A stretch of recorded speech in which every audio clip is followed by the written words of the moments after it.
Welcome to IMSA Sports Car Racing in the IMSA Prototype Challenge on NBCSN from a very soggy Daytona International Speedway. Thunderstorms and a cold front coming through the area, but that has not dampened the spirit of the crowd on hand. A lot of scouts here as well, as it's a big weekend for the scouts and the Prototype Challenge cars lined up on pit lane. Welcome, everyone. Brian Till along with Jeremy Shaw. We'll have several guests with us in the booth for this 3-hour event from here at Daytona. The season starts out with a 3-hour race. Where is Daytona International Speedway? Just east of Orlando. That's where it is. The Disneyland for adults, let's call the World Center of Racing. About an hour east of Orlando, Florida. A road course built into the Daytona International Speedway, 3.56 miles around. Good places for passing both of the horseshoes, the International and the West, and then heavy braking into the bus stop. That's where you can get the job done. And can you draft through Speedway 3 and 4 back around to the start-finish line for a victory here at Daytona? You want to start the season off on a good foot. If you can take a victory here, it gives you the championship lead as you head into the rest of that 5-race stretch to the championship at the end of the season. A challenge for all of these drivers, and of course, they want to put on a good show because they're here in front of the IMSA WeatherTech teams, and that is the big league. Drivers in the silver and bronze categories. You got some young drivers, Jeremy Shaw, some experienced drivers as well, and it really is going to be a test for these guys today. Let's look at how they'll start.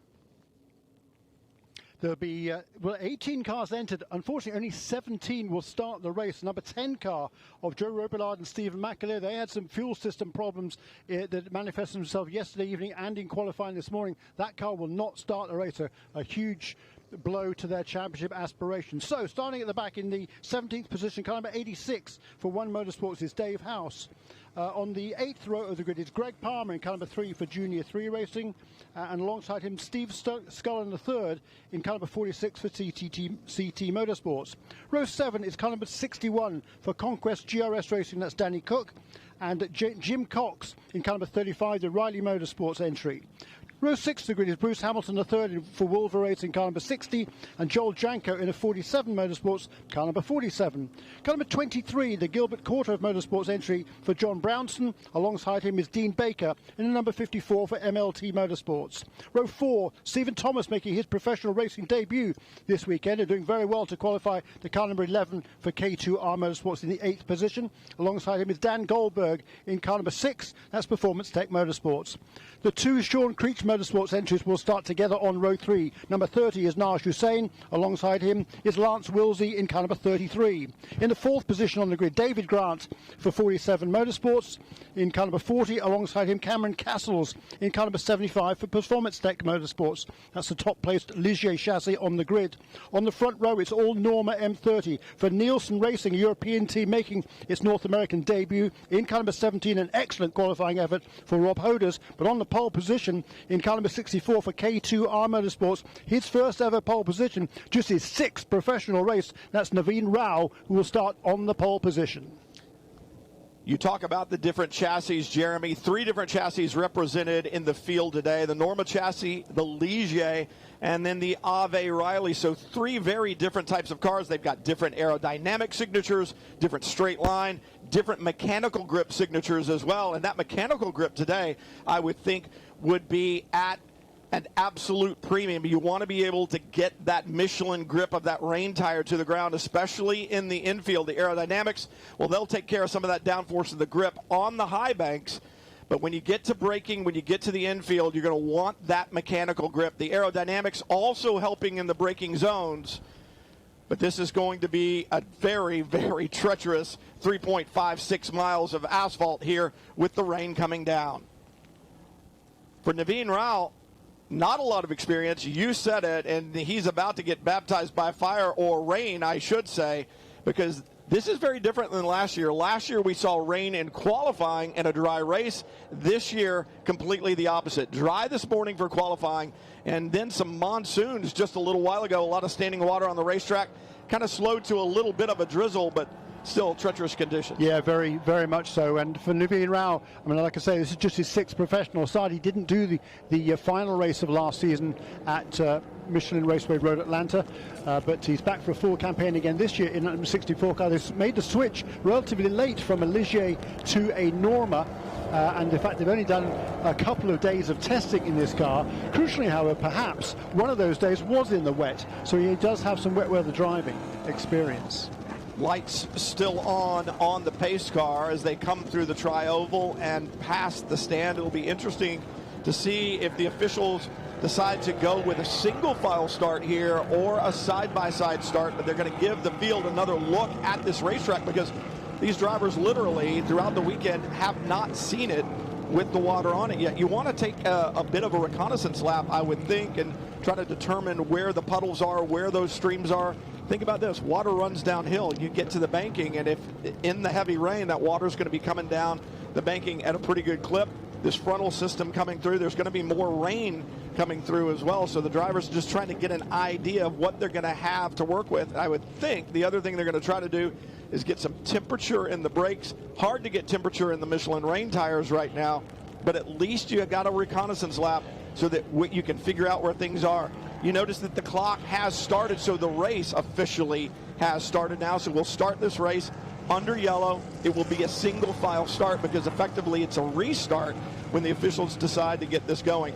Really, probably one of the best people to talk about these cars, this racetrack, the weather conditions and everything else. Who better than a defending champion in the class? And unfortunately, Austin McCusker, you're standing up here with us in the booth and you're not behind the wheel of a car right now. I know you've got big plans for the season. We'll talk more about that in a moment. Tell us about what's going through the drivers' minds right now. Keep it on track. They definitely don't want to. They don't want to get in the grass because it's going to be very hard to get out of the grass in this condition. But pretty much keep it clean for their silver drivers to pretty much take it home is what they really want to do. Just stay clean all the way through their stint. Well, you drove here last year in the rain. What's the infield like? What's the banking like? A lot of people think, oh my God, 170 plus miles an hour around the banking. Which one's more challenging, 60 or 80 miles an hour in the infield or 170 on the banking? The banking's not, it's not really that crazy, to be honest. It kind of carries you all the way through, but you know, you just got to worry about the puddles in the infield and the bus stop definitely because you're carrying a lot of speed through there, so you really got to worry about that. It's definitely a mind over matter thing though, isn't it? Because the banking, you think, well, that's going to be really, really scary, but you know, the downforce of the car, even in the rain, you can pretty much hold it flat all the way around the banking part. Definitely. Yeah. It's amazing, but that's definitely a mind over matter. And for the lesser experienced drivers, definitely. Yeah, exactly. It was not definitely for me standing definitely here. for somebody with experience, but there's quite a few guys in this field who don't have a lot of experience. There's several making their professional racing debuts this weekend. So for them, you know, they don't know what it's like. You don't know that you can do what somebody like Austin McCusker is second nature. For these guys, it's most definitely not. Oh, absolutely. You look back through, and that's the great thing about the Prototype Challenge category. It's for drivers to work their way up, or for other drivers without a lot of experience, drivers who don't make their living driving race cars, to come and experience prototype competition, but with a little less horsepower, about 425 horsepower or so, a little less horsepower, a little less speed, if you want to call 178 miles an hour or less speed, but it gives them that opportunity to learn. But they come here without a lot of experience with that high speed and that close competition. So definitely a big learning curve. Looking through Stephen Thomas back in the number 11 car, one of those drivers without a lot of experience. He just started racing 13 months ago. He's a very well-established attorney. Lights are off. No, lights are still on the safety car. Well-established attorney out in Los Angeles. And 13 months ago, he decided, got a taste of racing at a car event and said, I want to do this. Hired Ross Bentley, who's one of the better coaches, very well known for some of his books, Speed Secrets. Hired Ross Bentley to work with him, and over the last 13 months, I think he's driven just about anything with four wheels on it.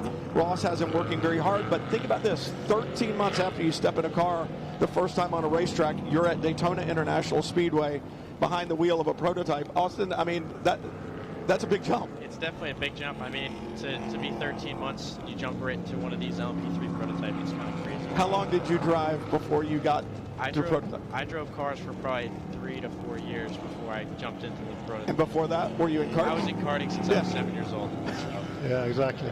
It's a steep learning curve, that's for sure. But he's got one of the best coaches in the business in Ross Bentley, and his co-driver this weekend, Thomas Merrill. He's a youngster, relatively youngster as well. He's 33 years of age now. That's amazing to think he's that old. But he's an accomplished driver coach himself, so he'll be on the radio to his co-driver and telling him exactly what the things to look out for, the things to be careful of. But as you say, with the coaching that he's had over the last 13 months, he's got a pretty broad range of experience under his belt already for one who's so new to his racing career. Lights now off on the safety car. It went from a pace car to a safety car after the green flag officially flew in the race started. So it's now a safety car, but the lights are off, leads the field. And I think that's a great call by Todd Snyder, who's the race director here for Prototype Challenge, to make this a single file restart by going green in the beginning behind the pace car. That gives them the opportunity to head down into turn one. It gave them an opportunity to look at the racetrack for a couple of laps. What's going through the drivers' heads right now, Austin? They've had a couple of laps to look at. They've not seen this track before in the rain. It's all brand new. What are they thinking? What can you say? If I was driving, I'd just say get through turn one, get through the first lap. Don't put any foot wrong, and then just as the laps progress, you just start pushing the car a little bit more and more, and you adapt as quick as you can. But I remember the first rain race I ever did a long time ago now. It was at Silverstone, actually. It was quite a big race, and the first few laps, I started quite a long way down the field. It was a long-distance race, and the first few laps, I kind of just drove around on the inside of the racetrack, trying to avoid all the spray. I couldn't believe how little you could see. I mean, I've been watching racing even for that, time for many, many years. But it's still quite an experience when you get out there and there's a blanket of spray in front of you. So that's something that for some of these drivers, it's going to be another new test. About to go green, lights off on the safety car from here at Daytona International Speedway. The first race of the new year for any series in the International Motorsports Association. That series, Prototype Challenge, as the lights off, the safety car should dive to pit lane, and we will go racing after heavy rain falling here in the last 15 to 20 minutes. And now Naveen Rao on the pole, waiting and looking. Two Norma chassis up front, and a huge jump by Rao over Rob Hodis. Leaves Hodis in the dust as they come past the line. And for Naveen Rao, a good 10 or 12 car lengths out in front, but now the treacherous braking down into turn one. Lights flashing, the rain lights on the back of these Prototype 3 machines. And for Austin McCusker down in that brake zone in the wet, the drivers, are they having to deal with that transition off the banking and into the flat? A little bit, but it's not that. I think that's David Grant up into second place. I think it is for 47 Motorsports there. He started on the outside of the second row, and Rob Hodis, he's slipping back way down through the field, already back to 6th or 7th place, and it's certainly taking him a long time to get up to speed in these conditions.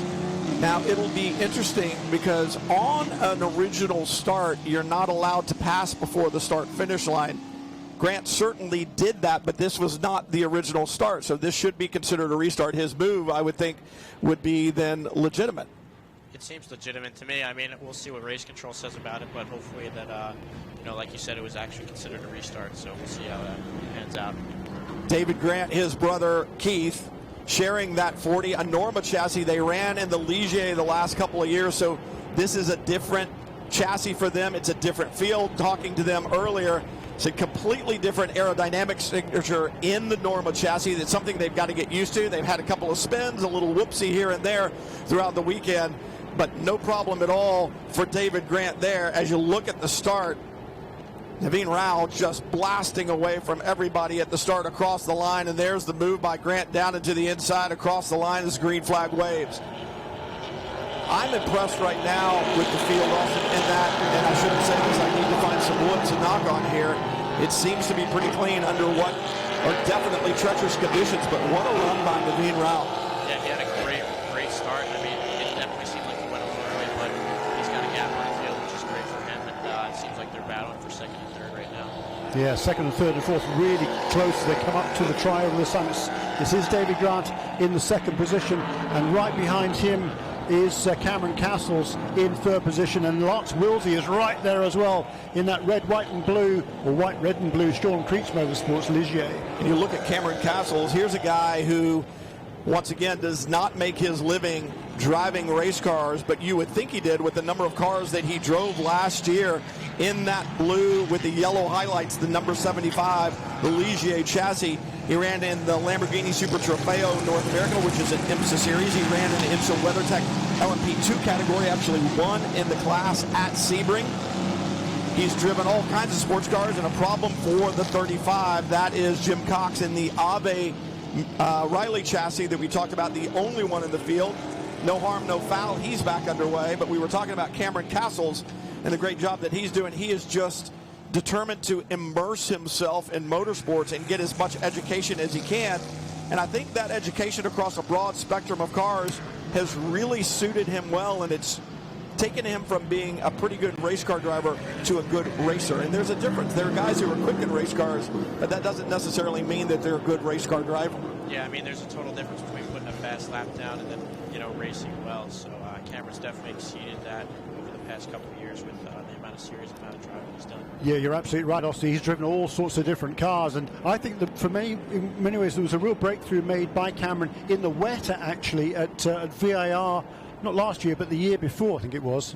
Yeah, the year before, and he really had a good strong run in the wet there, so it's good to see that he's maintaining that sort of form here in the early stages of this race. And now we've got the first place car on the green line. He's certainly not quicker through the bus stop there, down the David Grant. Again, has lost a position as they head onto the banking, and right behind him, that's in the number 6 car, Dan Goldberg in the Motel 6 entry. Wow, what a great start Dan Goldberg has made. He's got a lot of experience in the old IMSA Light prototypes, but it was out of top line competition for quite a few years. He has been raced in NASA competition, won a national championship last season in a BMW, but he's driving really nicely now in the early stages. Into the pit lane comes car number 40 for David Grant. There's a drive-through penalty for a jump start. Well, there's the conversation that we had, and it was trying to determine whether they would consider it a restart or a start. Obviously, Grant paying the penalty there. Must have gotten the call off the bus stop and hesitated a little, but it looks like he checked up. That caused Cameron Castles to have to check up as well, I believe. And in so doing, Wilsey was by, Goldberg was by in the blink of an eye. And that's a place where you don't want to get caught out coming off the bus stop because it's a long run back to turn one. And what was particularly unfortunate there for David Grant was the fact that he was on the outside. He was just well, he should have been on the outside. It was a single file start, admittedly, but he was. It was such a slow start by Rob Hodis. What's he supposed to do? He sees the green flag coming out. He wants to get on. He can see already that Naveen Rao is on the gas and pulling away, and he's sort of kind of trapped there. So he knows where to put the hammer down and try and chase him down. Unfortunately, he's got a penalty for that. And the fastest lap of the race on that last lap, a 2:11.4. That is for Dan Goldberg in car number 6. And a problem for Goldberg. Now spun. That's turn 6, I believe, onto the Super Speedway. And turn 6, car number 6, Motel 6. Yeah, Okay, I don't know if he had a problem, i.e. contact, or just lost it on his own as he comes through there. Take a look. Oh, tight quarters indeed. Look at that. There's Naveen Rao and Wilsey by. And a problem. Looks like the 6 car spins on its own, but for Wilsey, a powerful move up the inside alongside Naveen Rao. I believe Lance Wilsey out in the lead now. Indeed, through Super Speedway turn 4 and into the tri-oval. How cool is that? I mean, what a super enthusiast is Lance Wilsey. He's driven absolutely beautifully here. He ran the Michelin Encore at Sebring at the end of last year, or I should say was supposed to run the Sebring Encore in this team with Oliver Askew, the last year's Indy Lights champion, moving up to IndyCar this season with the Smith SP McLaren Arrow team. But unfortunately, they weren't able to start the race because of a problem before the start. So Lance Wilsey now he's got a different co-driver for this weekend in that car number 33, but it's a veteran driver in Anthony Lazzaro, and Anthony will be absolutely thrilled to see that car out in the front in the early stages of this race. A great effort there by Lance Wilsey. Just set the fastest lap of the race, 2 minutes 6.1. The only guy who was below, the only other driver below 2 minutes and 10 seconds on that last lap were the third and fourth place cars of Cameron Castles in car number 75 in third place, and right behind him Dean Baker is also moving up very nicely indeed in car number 54, having started from the 9th position. You talked about Anthony Lazzaro as you see a problem for the 30 off the pace. Lazzaro has kind of resurrected his career, a great coach, and he's been coaching a lot lately. He said, I had a chance to drive last year and it just kind of reignited the fire inside of me. I went back, I went to the gym, I got more in shape, and I'm fired up, I'm back in it. This is the 30 now stopped. Yeah, that's Nigel Hussain, and he and Wayne Boyd came in here with super high expectations. That's the teammate for Sean Creech Motorsports, and number 30 and number 33, but number 33 car seems to be in fairly serious trouble. And that's not what Lance Wilsey, as the leader, wants to see. He's got 1.6 plus seconds in hand over Naveen Rao the last time by the line, and now with a stalled car on the racetrack, that could bring out, and indeed it does, a full course caution. That lead is now gone. He worked so hard for it. Austin, you're out there in front, and now all of a sudden you're pulling away, and then the yellow comes out. What do your spirits do? You get to take a little bit of a break, but you're only 15 minutes into the race. But for some other drivers, I'm sure they're happy. It's good for David Grant and Keith Grant. They're going to gain some time back and drive through penalties. So I'm sure they'll be excited. But for the leader, it's usually not the best. He did come from, I don't know where he started, but he came from a little bit further back, and now he's up in the lead. So I'm sure he won't have a problem stretching the gap. There is the safety team to the stricken number 30 car that had been running in the 8th position prior to this problem, stopped out on the racetrack. And if we'd run down the order, then 6 laps completed. We are better part of 20 minutes already into this race. It's Lance Wilsey who leads for Sean Creech Motorsports in the Ligier, car number 33 in second position. The pole sitter, Naveen Rao, for K2R Motorsports, and the Norma car number 64 in third position for Performance Tech Motorsports, another Ligier, that's car number 75. And behind Cameron Castles is Dean Baker in the car number 54, that's for MLT Motorsports, another Ligier. And rounding out the top 5, Rob Hodis, who started on the front row of the grid in car number 17, another Norma M30. Safety crew working on getting the stricken number 30 off the racetrack. That brings out the first full course caution here at Daytona International Speedway, just 18 minutes into this 3-hour event. And for Lance Wilsey, I'm sure he's disappointed, but what he knows is he's got a good car underneath him. So when you think about that, Austin, okay, I know I can do it. I know I took it there. So he's got a clean shot on the restart when it comes. So perhaps things not so bad. Yeah, gives him a chance to breathe. Yeah, definitely not so bad. He should. You just got to take it easy on that first lap. Make sure that the second place of Rao doesn't get in front of him, and then pretty much put his head down, and he'll stretch the gap. I'm sure he had some good pace going into this first caution. Lined up behind the BMW safety car, Lance Wilsey with a strong move on pole sitter Naveen Rao to take over that lead just before the full course caution came out. It'll be interesting to see when we go back to green if he can extend the lead. It shouldn't be a very long yellow, I wouldn't think. The number 30 stalled at the exit of the International Horseshoe. Safety crews on hand. They'll get that car at multiple places to pull it off right now and get it out of the way, and then we can go back to racing. The very first race in the 51st season of IMSA sports car action here in the United States. The IMSA Prototype Challenge at Daytona. There's more coming your way. Lance Wilsey in the 33, that beautiful red, white, and blue Ligier, leads the field behind the safety car, Naveen Rao, then Cameron Castles. That's the top 3, and interesting, it's a Ligier chassis in the front, then a Norma chassis, then a Ligier there in third place. And Austin, you had a chance to drive the Norma chassis, I believe. The Ligier, when you drove the Norma, what did you think of the strengths and the weaknesses of the Ligier, and how did you play the strengths of the Norma up against what you thought were the weaknesses of the Ligier? Well, obviously the Norma seems to be a little bit better in the higher speed. It seems to be a little bit better in the higher speed corners and in the brake zones. It has a little bit more of a straight line speed, but then you get into the Ligier and it has a little bit quicker steering. It seems to heat the tires up a little bit quicker. So in this condition, in the rain, on these Michelin wet weather tires, I think that the Ligier will definitely get up to speed quicker than the Norma, but the Norma will then take a few more laps to get going. Be interesting. These Michelin rain tires seem to be a very good tire. Not a lot of standing water right now. I think that's what you want as a driver, but you talk about temperature.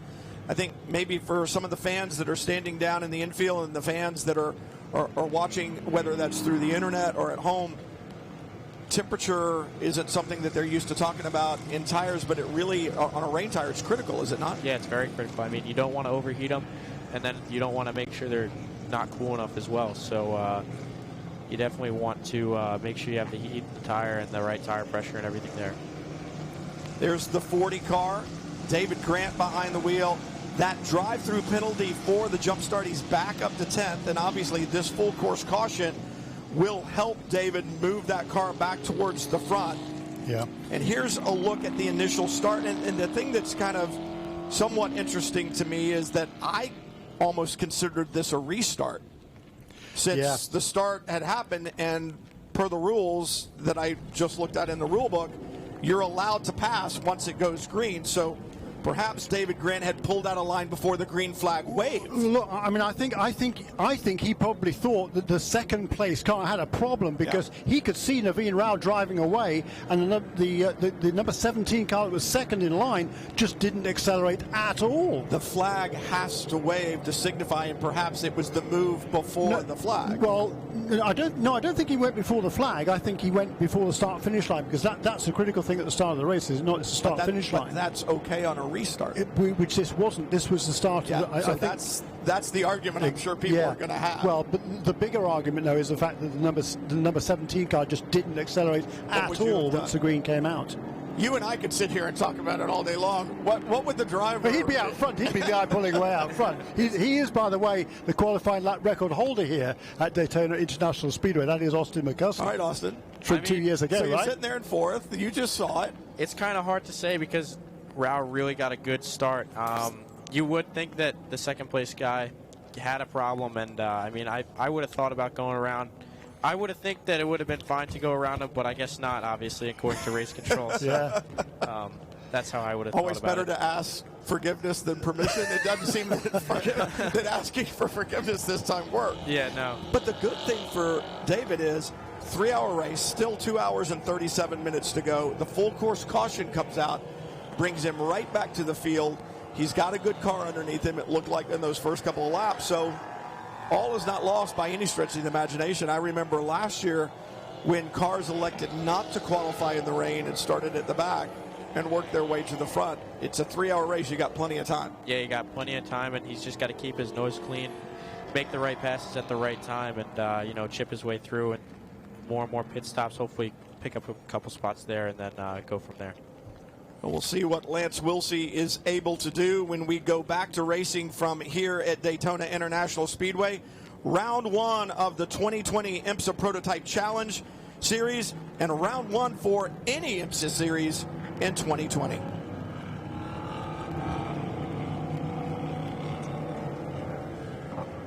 Safety car across the line one more time. Lights still on. Will it be interesting to see if the lights go out this time as we look out on to the Daytona International Speedway road course. No sign of any safety vehicles, no sign of the stricken number 30. Interesting pit stop going on now for the 61. And is this a strategic move, or is there a problem with this car? George Stakos, Danny. No, they're going to fuel that car, and we're over half an hour. We're 25 minutes into this race, and basically, I think that these cars with a reduced fuel tank this year from 100 litres down to 85, a significant reduction in fuel size, 15%. They can't go as long on a tank of fuel as they could before. They're definitely going to have to make 3 pit stops during this race. And I think the window to make that stop was about 25 minutes or so. We've had that elapsed now, so they can make that stop under yellow. They still have to meet the minimum time from pit entry to pit exit of 115 seconds, but they are allowed to refuel that car under yellow flag, and that I think could be a very good call. But at number 61 team, that's the Eric Bachelard is the team principal there of Conquest GRS Racing, and Eric Bachelard has been around this sport a long time. He won the Indy Lights Championship himself a few years ago. I can't remember who finished second in the championship that year, Brian Tiller, can you? I remember that he won the Indy Lights. You do remember that, do you? Yeah. I do. Lights out on the safety car right now, and that means we're going back to green at Daytona. Lance Wilsey, what kind of chassis does he have underneath him? How good is that Ligier going to be on the drop of the green for David Grant? Is he going to be a little more in line before he pulls the trigger?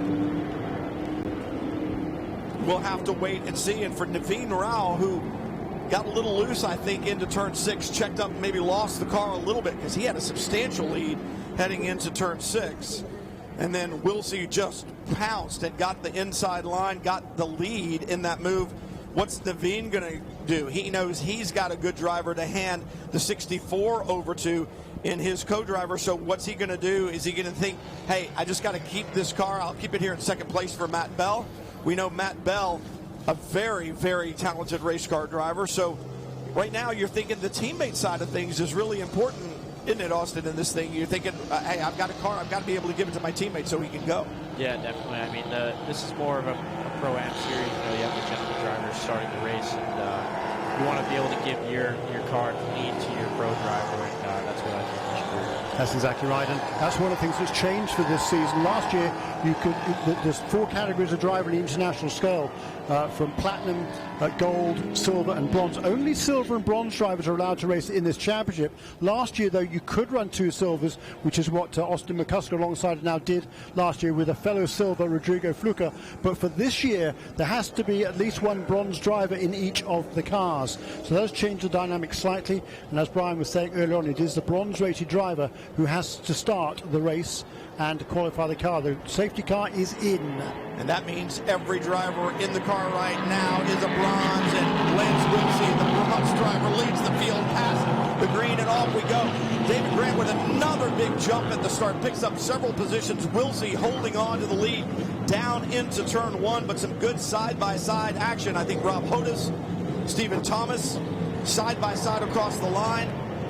Baker in there as well, and right now Cameron Castles with a great run off turn 2, beginning to put pressure on Naveen Rao just behind Lance Wilsey.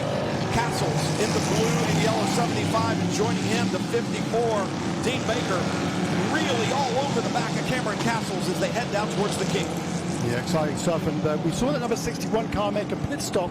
Maybe that hasn't worked in its favor because that car has it's back out on the racetrack, but it's at least a half a lap down to the rest of the field because it had to serve that minimum pit stop time of 115 seconds because they did take on fuel. That car is now 53 seconds behind the leader as they go on to lap 9 with just over half an hour in the books in this 3-hour race. Naveen Rao with another little slip up coming off of turn 6, but good battles back behind him. David Grant trying to move forward just in front of him now, I believe. 11 of Stephen Thomas trying to move forward after that penalty on the initial start, but Rao seems to have a bit of a problem in turn 6 again, getting the power down. Wilsey did not, and that's allowed Cameron Castles to look to the outside, side by side into the braking zone for the bus stop, and Castles around the long way and gets the job done. Impressive stuff. How difficult is that to do? That's definitely impressive. I mean, he got and a big wobble coming off. He goes across that standing water. Cameron Castles does. That blocks his acceleration. He's got to get out of the throttle. Naveen Rao says, thank you very much. I'll take it right back. That was great racing by both of those two. What a move that was by Cameron Castles around the outside. He just got by purple, by the way, in sector 2. That's leading down to the bus stop, but he's going to have to do it all again now. He's back into 3rd position. Castles takes a deep breath, gets things back under control, and just behind them, David Grant working his way up from 10th on the start.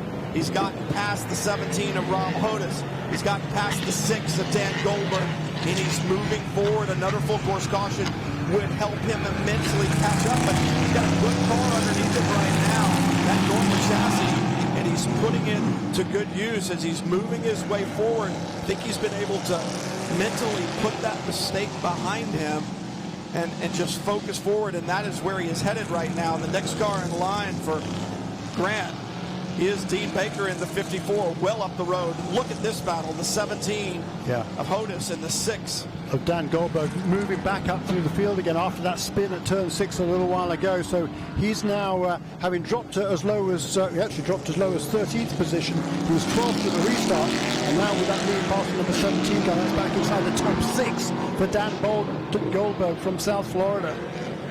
Lance Wilsey maintains the point out front, 1.8 seconds ahead. Treacherous conditions here at Daytona International Speedway.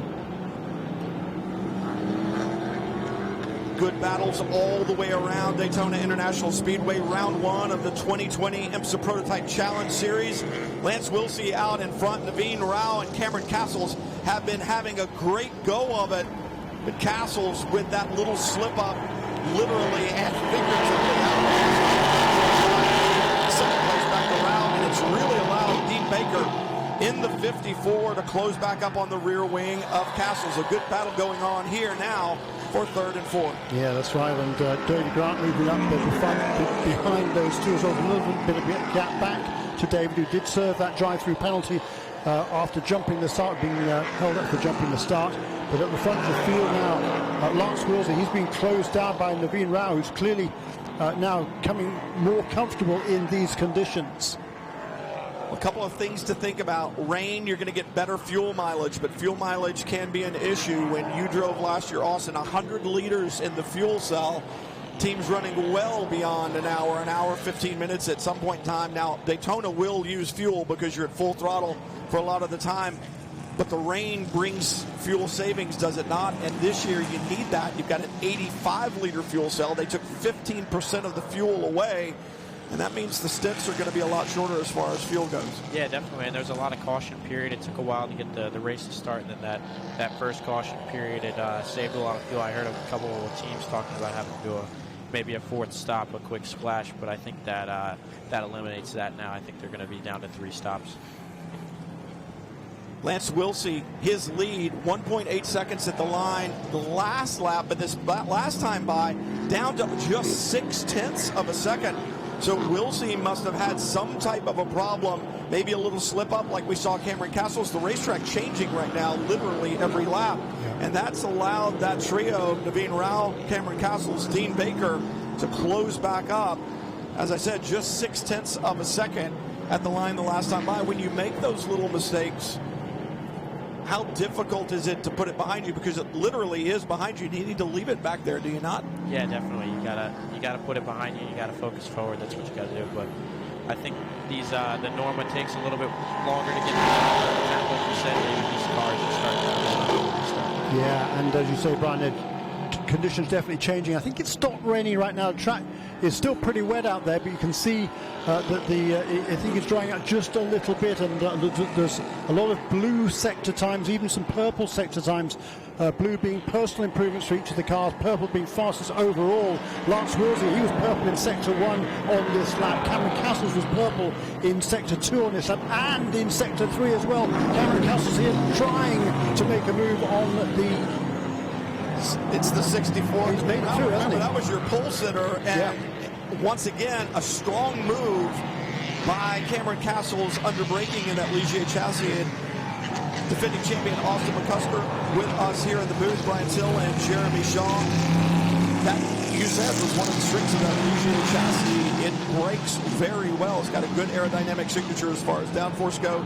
And right now, Cameron Castles, even in the wet, seems to be able to use that to his advantage. Yeah, definitely. I mean, he had a little bit of a slip-up getting by Rao at the restart, but now it seems like he's got his head down and he's pushing to go against Wilsey now. Cameron Castles up to second place. And on the radio for Lance Wilsey, they are going to let him know there's a new second-place contender. And Cameron Castles has his sights set squarely on the rear wing of that 33 in front. Can Cameron Castles close down and take the lead here at Daytona? 1.8 second lead for Lance Wilsey the last time by at the line, but it was over Naveen Rao because shortly past the start-finish line, second place change. Cameron Castles jumped into that position, and it looks, Jeremy Shaw, like he's able to start making ground immediately on Lance Wilsey, our leader. Yeah, he made up a couple of tenths in the first sector on this lap. He's made up another tenth of a second in the second sector, has Cameron Castles on the race leader. So he's doing his darndest now to reduce that gap. He seems to have got through the bus stop a little bit better this time than he did a couple of laps ago. But this is a super battle out in these top four positions. They're still kind of equidistant apart now, maybe a second or so in between each of the top four cars. But Dean Baker in fourth position in car number 54 for MLT Motorsports. He's doing a fine job to hang on there. And then there's a big gap back to David Grant, who's made his way all the way back into fifth position, but he's got quite a deficit to make up to the top four cars. It looks like Dan Goldberg indeed has gotten past David Grant. So right now, with the conditions changing on the racetrack, you're kind of exploring every lap. And Austin, I've always said to young drivers, if it's shiny, it's slick. And right now, in these changing conditions, without rain falling on the racetrack heavily, you can see some areas that seem to be a bit dull, other areas that seem shiny. Is that pretty much the case here? If it's shiny, is it slick? Yeah, usually like that. That's just the way we think about it. You know, there's probably going to be a dry line forming soon if it stops raining. It looks like it has, so definitely going to be looking for a dry line. But you want to make sure you don't overheat those Michelin tires. How challenging is that, though? Because as the dry line begins to form, you don't want to overheat the tires, but you need the rain tire to make the pass with, because to pass, you have to go offline, and offline is wet. So those are some of the most treacherous conditions you can drive in, are they not? Definitely when there's a dry line and you're trying to pass someone and there's no, and obviously the offline is wet, at that point it's you just got to make the smartest decision and not make sure you don't brake too late. Outbrake yourself. Yeah, pretty much. New fastest race lap last time around for Cameron Castles in the second place machine. That's car number 75 for Performance Tech Motorsports in South Florida. That blue and yellow car, new color scheme from last year for Cameron Castles. Boy, what a good job he's doing. He's really he's obviously super confident. We saw that with his move around the outside into the bus stop, but having a big slide on the exit, he's clearly got the confidence back after that little moment, and he's now trying to track down Lance Wilsey, who still leads this race. But on this lap, it was purple in Sector 1, fastest of all for Lance Wilsey, but still the second place car is definitely inching closer. Across the line they go, less than a second then between Lance Wilsey and Cameron Castles, and all of a sudden the third place car for Naveen Rao is a full 4 seconds back.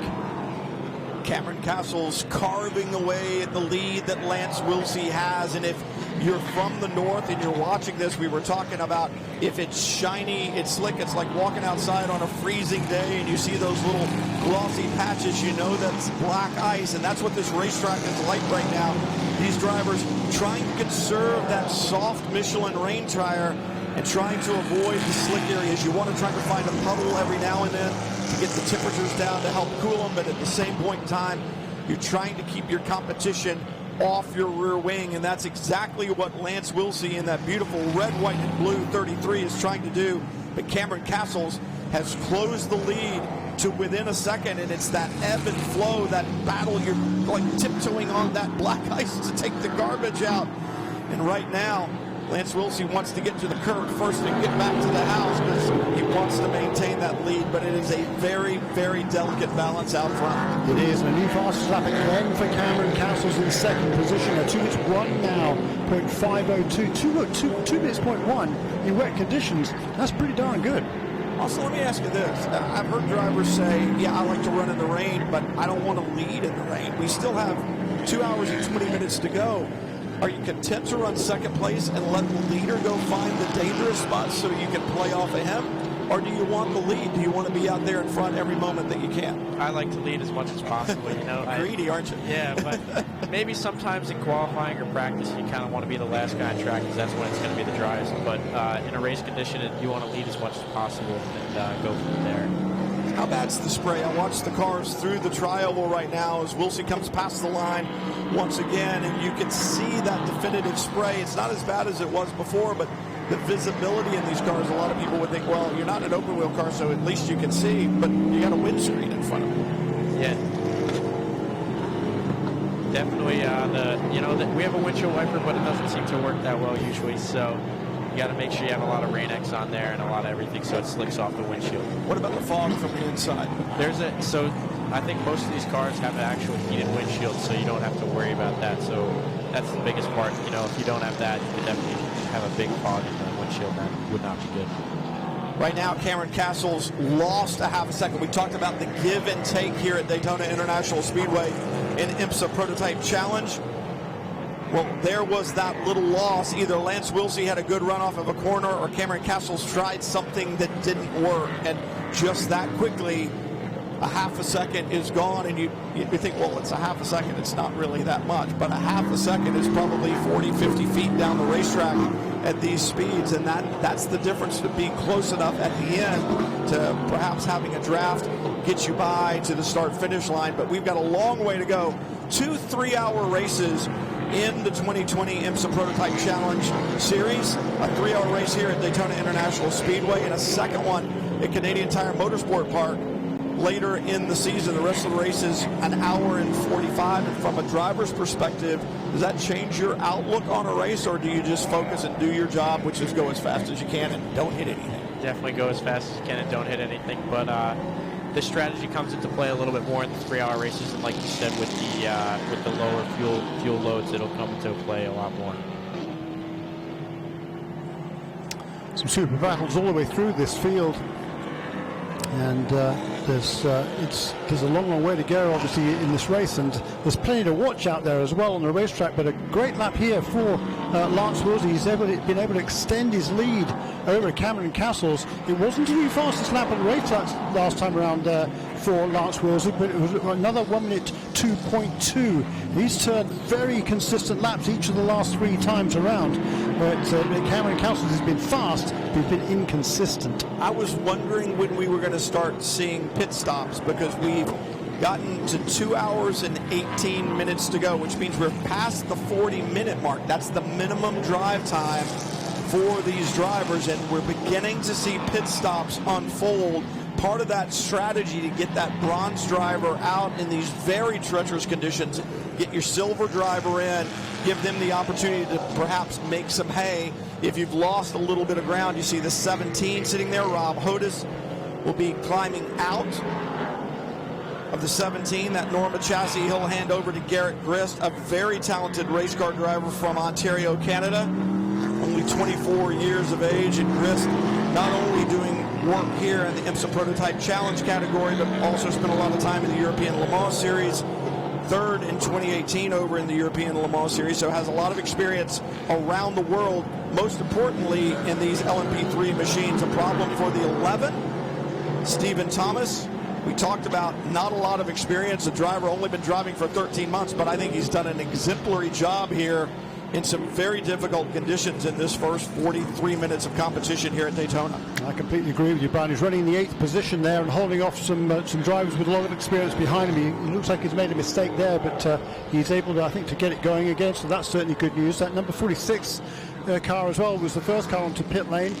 Steve Scullin, the third, handing over to Scott Hofecker the second.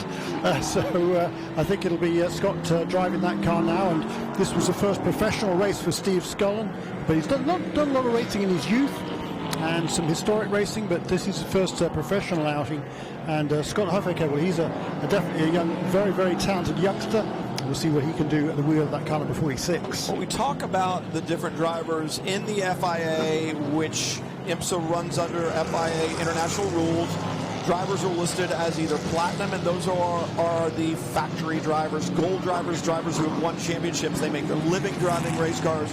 Silver drivers, typically younger drivers that are trying to work their way up, or there is an age level that you get demoted automatically, and that's another story altogether.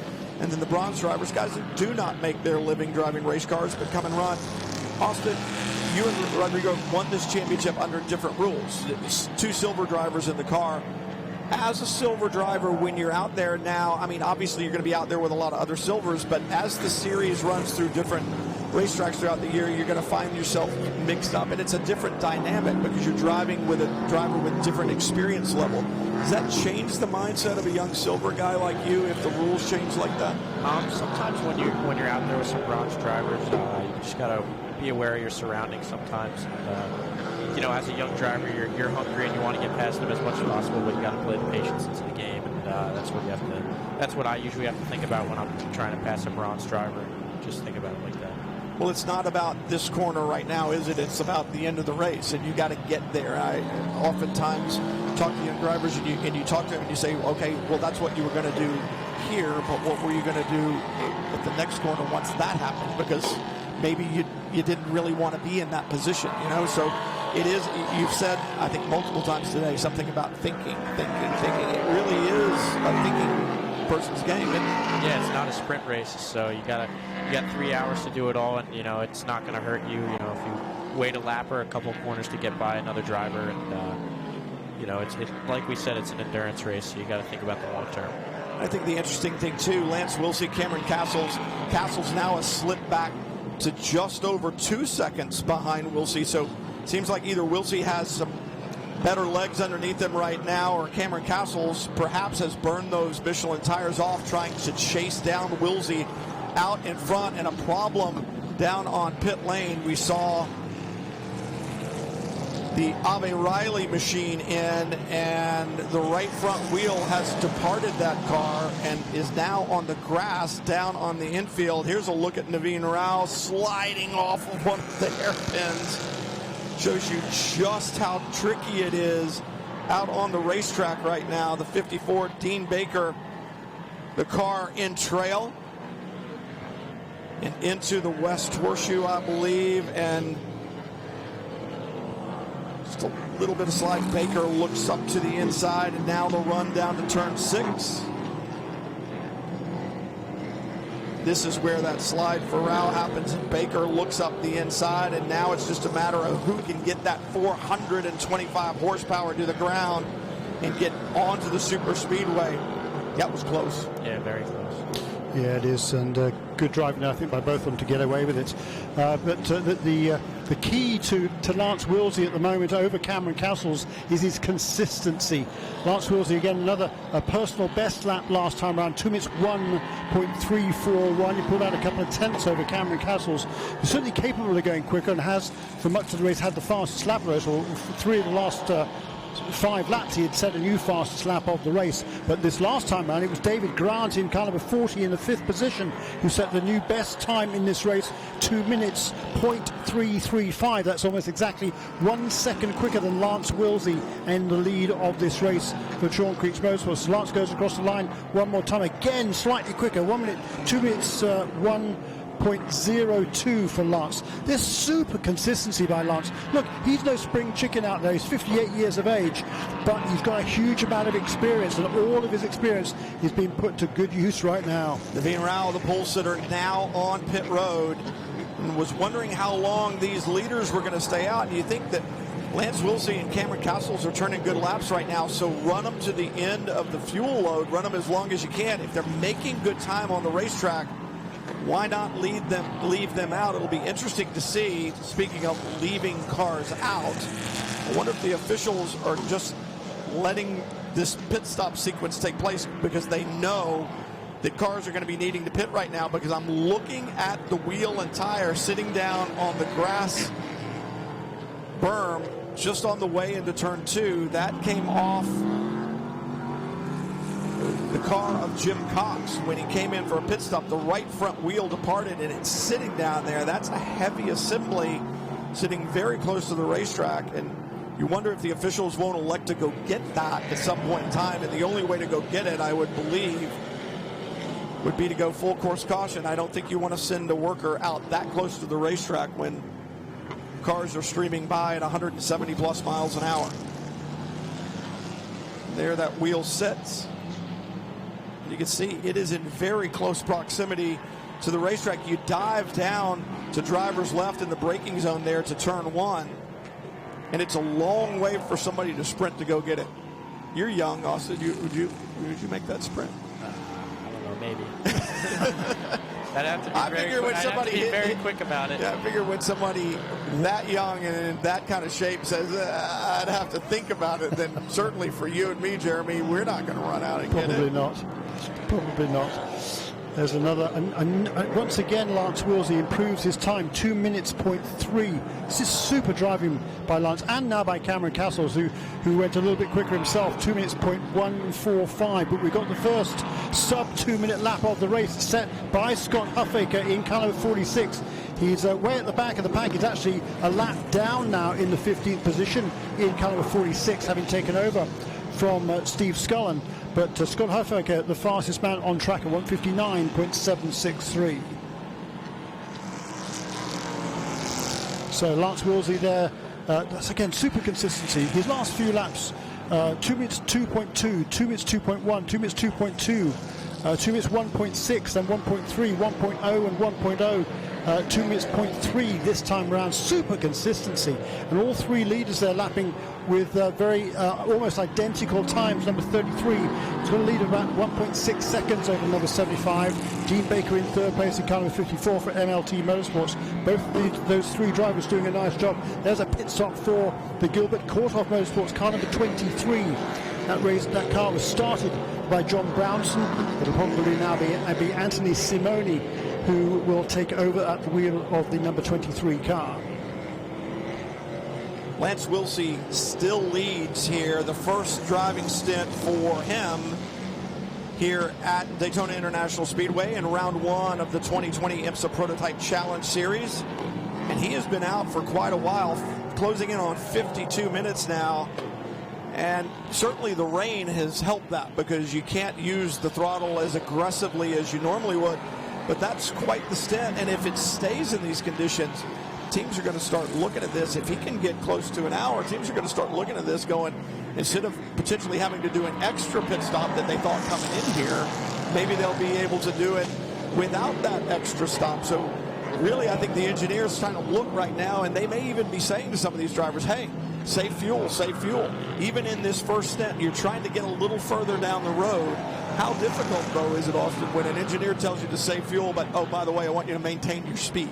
Yeah, it's definitely difficult. You know, it's hard to grasp your hands around, but, you know, if you're good enough, and I'm sure most of these guys are, they can figure it out. And, you know, a lot of lifting coast and a lot of, you know, late braking, not really like lifting off the gas and then braking later, you know, but definitely going to be a mind game towards the end.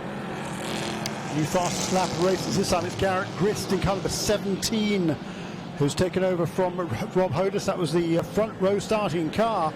Back in the 9th position now is Garrett, and he is a lap behind the leaders. So of course, he has already made one pit stop. The leaders have not, so he's got that in his favour. And Garrett Grist, the Canadian, is turning some very quick laps. There's a move, though, change for the lead. Lance Willsey makes a one slight slip, and Cameron Castles is now through into the lead in car number 75. Well, and I was just thinking about this. I was having a conversation with Gary Grossenbacher a little bit earlier today, the engineer on the 33 for Lance Willsey, and Anthony Lazzaro, one of the best engineering minds in the paddock, whether that's in Prototype Challenge or even down in WeatherTech time in IndyCar, NASCAR, a guy that is incredibly smart when it comes to engineering. And I was wondering if at some point in time they weren't going to start pulling reins back on some of these drivers to perhaps stretch fuel a little bit. But for Lance Willsey, there's the answer. Gary Grossenbacher did not tell him to do a 360 coming onto the banking in turn 6. That's what gets Cameron Castles by. But at this point in time, with that position given up, I wonder if Gary's punching those numbers, like we said, thinking, if we can just get him a little bit further, we can eliminate a pit stop. And if your engineer calls you and says, hey, let's save some fuel, I don't care if you have to lose a position, this, that, and the other, how difficult is that for a driver to let a couple of people go going, hey, the benefit, the award may not come right now, but it's going to come in 2 hours and 6 minutes. Yeah, you definitely have to trust your engineer and the strategy. Once you do that, you're going to have a lot of trust, and then you can, exceed definitely towards the end of the race. So we've got 8 cars on the lead lap at the moment. Number 75 leads. Cameron Castles has just taken the lead over Lance Wilsey. Dean Baker in third place in car number 54. Dan Goldberg fourth in car number 6. David Grant in car number 40 in the 5th position. Behind him, Stephen Thomas still doing a very nice job. His first ever pro race in 6th position in car number 11. The other cars on the lead lap, Greg Palmer in car number 3 and Dave House in car number 86. Then the first car a lap down, but the fastest car on the racetrack is Garrett Grist in car number 17. 1 minute 57.9 he turned last time around. The race leader, Cameron Castles, 2 minutes 0.9. In fact, Grist will be coming up behind the leaders pretty soon. In the next few laps, he's going significantly faster. Round 1 of the 2020 IMSA Prototype Challenge Series continues from Daytona International Speedway with Cameron Castles out in front. There's a 1.9 second advantage over Lance Wilsey last time at the line. And I think back to last year, we talked about Cameron Castles driving anything. He took his first victory in the Lamborghini Super Trofeo Championship at Road America and was absolutely elated. If they could keep the 75 car out in front here at Daytona International Speedway, what would that mean to them, Jeremy? It would mean an awful lot, because the first win is always hugely important for anybody. But for anyone, there's another spin. Is that Dave House? No. Down in turn 1, just at the entry to turn 2, and outside the line right now, so that's good. That's the last car on the lead lap, Dave House in car number 86. What a story, Dave. He's my hero. He's 76 years of age, if you could believe it, but you'd never know that. From Saratoga in California. He's just an all-round good guy. He was a VP of Intel back in his proper working days. And among his hobbies, he has a winery, he does heli skiing, you name it. Dave House is a real adventurer. And he and his teammate Paul LaHaye, combined age of 140, those two. Absolutely. That's what I like about that, because it's the only combination I can think of that's older than you and me, Jeremy. So I think that I'm behind those guys. But think about that. What do you want to be doing at 76? I want to be doing exactly what he's doing. Exactly what he's doing. I want to be smart enough to have made the sort of career for himself that he has. It's brilliant. Great stories all throughout the Prototype Challenge category, and that's what makes this series so great. Young drivers, experienced drivers, and drivers who are just sportsmen here for the love of it. That's what's great about it, and that's what's great about this race, round 1 from Daytona International Speedway. Dave House back underway after his problem in turn 1, but out in front, Cameron Castles somewhat trouble-free over the last several laps. It's not that he hasn't put a wheel wrong throughout the first 58 minutes of competition here. He's had a little mistake here or there. He's been in great battles for the lead, for second place, for third place. Now he finds himself out in front after Lance Wilsey with a problem coming through turn 6 onto the super speedway. Castles took advantage, jumps to the point, and I think we're going to see things like this as this racetrack changes. Austin, you and I were talking about it. The racetrack literally changes every single lap now. Without more rain falling on it, it's different as these 17 cars go by and dry it out a little bit more. Every time you come around another 3+ miles, it's a new racetrack. Definitely, without a doubt. And you just got to adapt as quick as you can and make sure you don't make those mistakes. But it seems like it's starting to get a little bit darker over this Daytona International Speedway. Yeah, new best lap of the race there for Cameron Castles. Not the fastest lap of the race, but his best lap. He's now sub 2 minutes, 1:59.6 for Cameron Castles. The quickest car on track that last time around. There was a 1:58.4 by Garrett Grist, and we just saw a glimpse of Garrett Grist trying to get past Lance Wilsey. It looks like he didn't make it though, did he? He caught up though with Lance Wilsey. Lance Wilsey, of course, running second in this race. Garrett Grist is a lap down, having that car already made a pit stop And they're behind him chasing that black car, Dean Baker.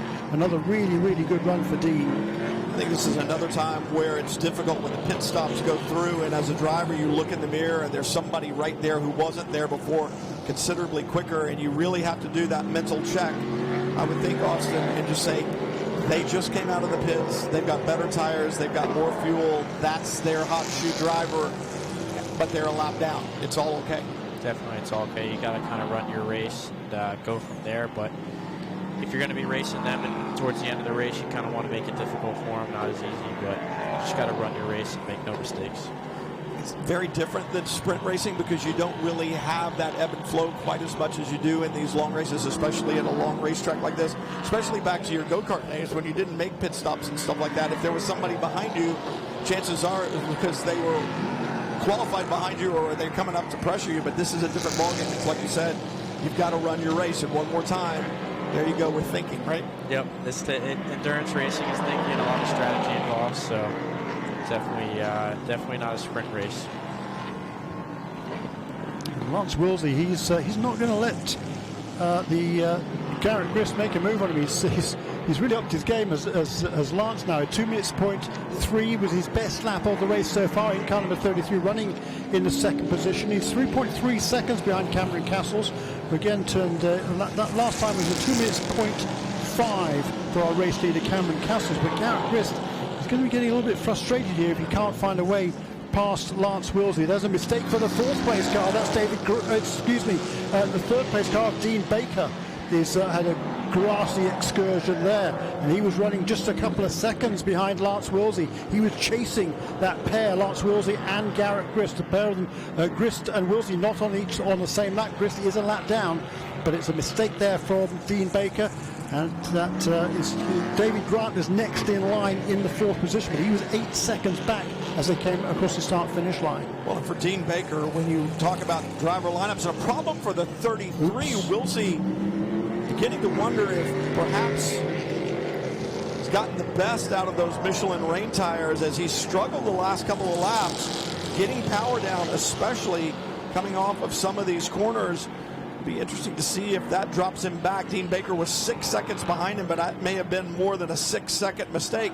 And as what we were saying, Austin, it's one of those deals where the racetrack changing every single lap. This is where he had the problem the last time. It's the same thing. Turn 6, comes in, gets on that slick pavement. It looks like there's sealer down there. Yeah, around the car goes. Just carried a little bit too much speed, I think, into the corner, Austin, would you say? Yeah, without a doubt. I mean, he's getting a lot of pressure from Garrett Grist behind, and he's just trying to get every little bit he can out of the car, and he just overcooked it a little bit going into turn 6. So, I'm sure he's a little bit mad about that, but he's got to put his head down and try and recover what he can in this stint. He has indeed, and as Cameron Castles goes past the complete lap 26, we've seen a few more pit stops. Car number 6 was in last time, and also number 11 car is into the pits as well. That is Stephen Thomas, who's got himself up into the 5th position before he brings that car onto pit lane. For Dean Baker, we were talking just before we saw the problem for Lance Willsey. He's got to remember he's got quite a hot shoe to hand that car over to Dakota Dickerson, who won the F4 championship, and now a problem over in the bus stop. That's the 40. That's a replay coming into the bus stop. I think Grant gets kind of checked up by the cars in front of him. Might have to get on the brakes a little harder than he wants to, and around it goes once again. Seems to have escaped harm, but he has lost positions on the racetrack, or time on the racetrack, I should say. We'll have to wait and see if there are positions lost. The pit stop's going on. Willsey out. Anthony Lazzaro climbing behind the wheel of the 33. And they went more than an hour in that car on that fuel load, and that bodes well for their strategy to the end. What was going to have to be a short pit stop at the end, that may not have to be there anymore. Obviously, if the racetrack continues to dry, fuel will be burned with the higher speeds, but Lazzaro's struggling with the belt a little bit. You can't spend a lot of time sitting still, but at the same point in time, it's not as fast as you can possibly go like we would see in the WeatherTech or the Michelin Pilot Series. There's a minimum pit stop time from the pit in line to the pit out line. It's 115 seconds. So almost 2 minutes that you can spend in there, but it's not spent sitting still. It's spent from the line at pit in until they cross the line at pit out, well around the corner. It is, but it's at least 45 seconds just to drive through that without stopping your pit box, and then we're slowing the car down and getting going again, plus the pit stop itself. It gives you about 66 seconds stationary before you need to be on the move without losing any time relative to the other pit stoppers. Well, the question is, what's going on with that 33 car? I saw a crew member look at the left wheel, bent down, picked something up, dejectedly slammed it down on the wall, and the car still sits there. And Anthony Lazzaro, from my vantage point, he's out of the car. He's climbed back out of the car. Well, that was, I think, Lance Wills certainly made some contact with the tyre barrier there during that spin. He then brought the car back into the pit, so is there damage there to the right rear corner? But it doesn't look significant, and the piece that he set on the wall is just in front of the fuel rig. It looks like some type of a nut. It's not the single lug wheel nut. It's right there in front of the crew member that's holding the hose for the fuel rig. It's sitting on the wall. It's not a big piece, but that's the piece that the crew member slammed dejectedly on the wall, shook his head, and shortly after that, that's when Anthony Lazzaro climbed out of the number 33. Yeah, that's a shame. So disappointing. And as I said, Anthony Lazzaro really trying to resurrect his driving career, a guy that probably has more heart than just about anyone I've seen over the years. I remember in his Atlantic career, in his Toyota Atlantic career, when it first started, him showing up at a race at Milwaukee, Wisconsin with a pickup truck and his Atlantic car on an open wheel trailer in the back of it. He won that race over bigger teams that were out there, and consequently moved on in his career and has had some good opportunities along the way. Crew member now trying to explain to Anthony what the issue is. And Cameron Castles goes past one more time, and again, good consistency now from Cameron. Cameron Castles really settled down, but now hot on his heels is the first car lap down, Garrett Grist. He's now up to 4th position overall, remember, and Garrett Grist, that car has already made one pit stop in 4th position. Still a lap down, but not for very much longer, because Cameron Castles, as they go through the East Horseshoe, is trying to remain one lap ahead of Garrett Grist. David Grant is now up in the 2nd place in car number 40. Car number 54 is onto the pit lane. That's a 3rd place car. And did we see a spin for number 54 a couple of laps? Because he must have had a spin a couple of laps ago. We saw several other spinners. I don't remember seeing that one. I'll tell you what I'm impressed with. Cameron Castles certainly has been driving well. We talked about that earlier. We qualified it by mentioning his race win in Lamborghini Super Trofeo at Road America last year. But it's an hour and 6 minutes since this race started. And of anyone that's out there, Cameron Castles has not only been going fast and racing strong, he's done it and been miserly on fuel.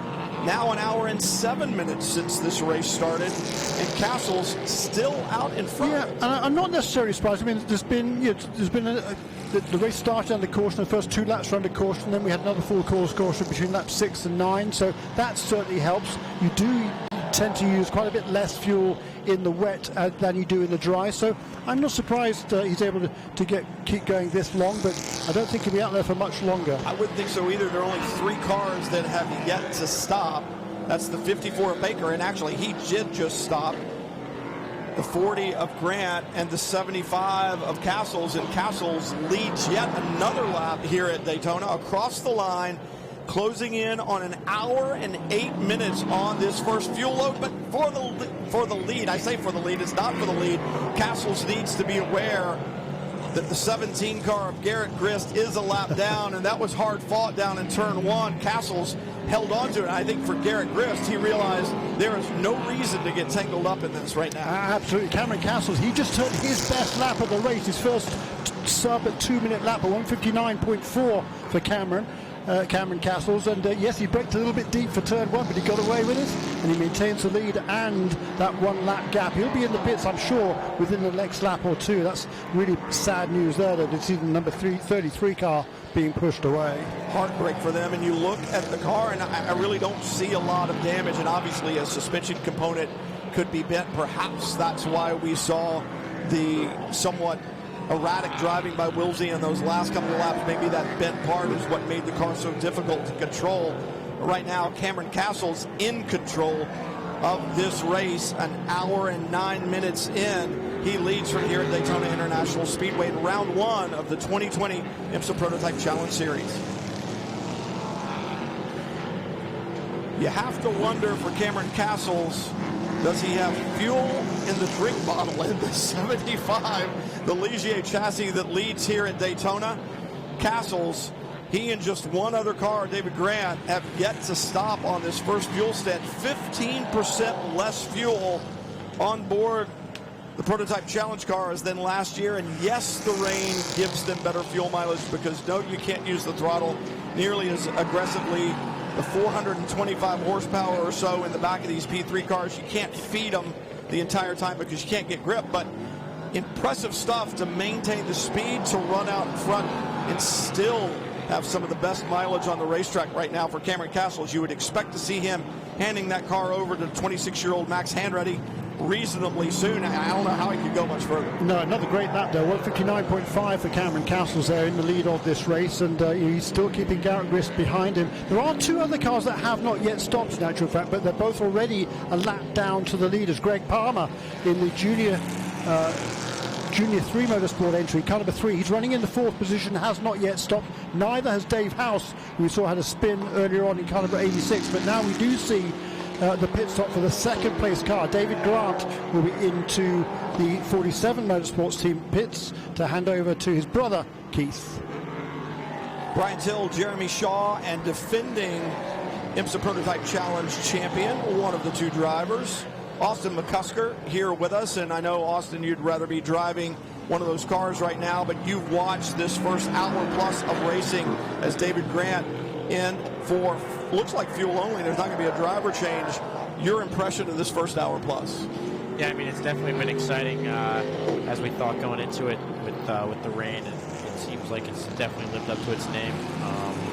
We've had the Lance Wilsey car go out, which was, I think a challenge for the win today, and then the Matt Bell car having a problem with the drive-through penalties. So I think those were some two big contenders, but we'll see now after all the pit stops are done where everything shakes out, and see where the second and third stints go. Yeah, it's pretty interesting because of the cars that have pitted, Garrett Grist is in 3rd place overall, and he leads the next car that has pitted is Jonathan George now, who's taken over from Joel Janko in car number 47, but he's a full, 40, nearly 50 seconds behind Garrett Grist, so huge lead over the rest of them for Garrett to have made a pit stop. Here now, finally, comes that number 75 car.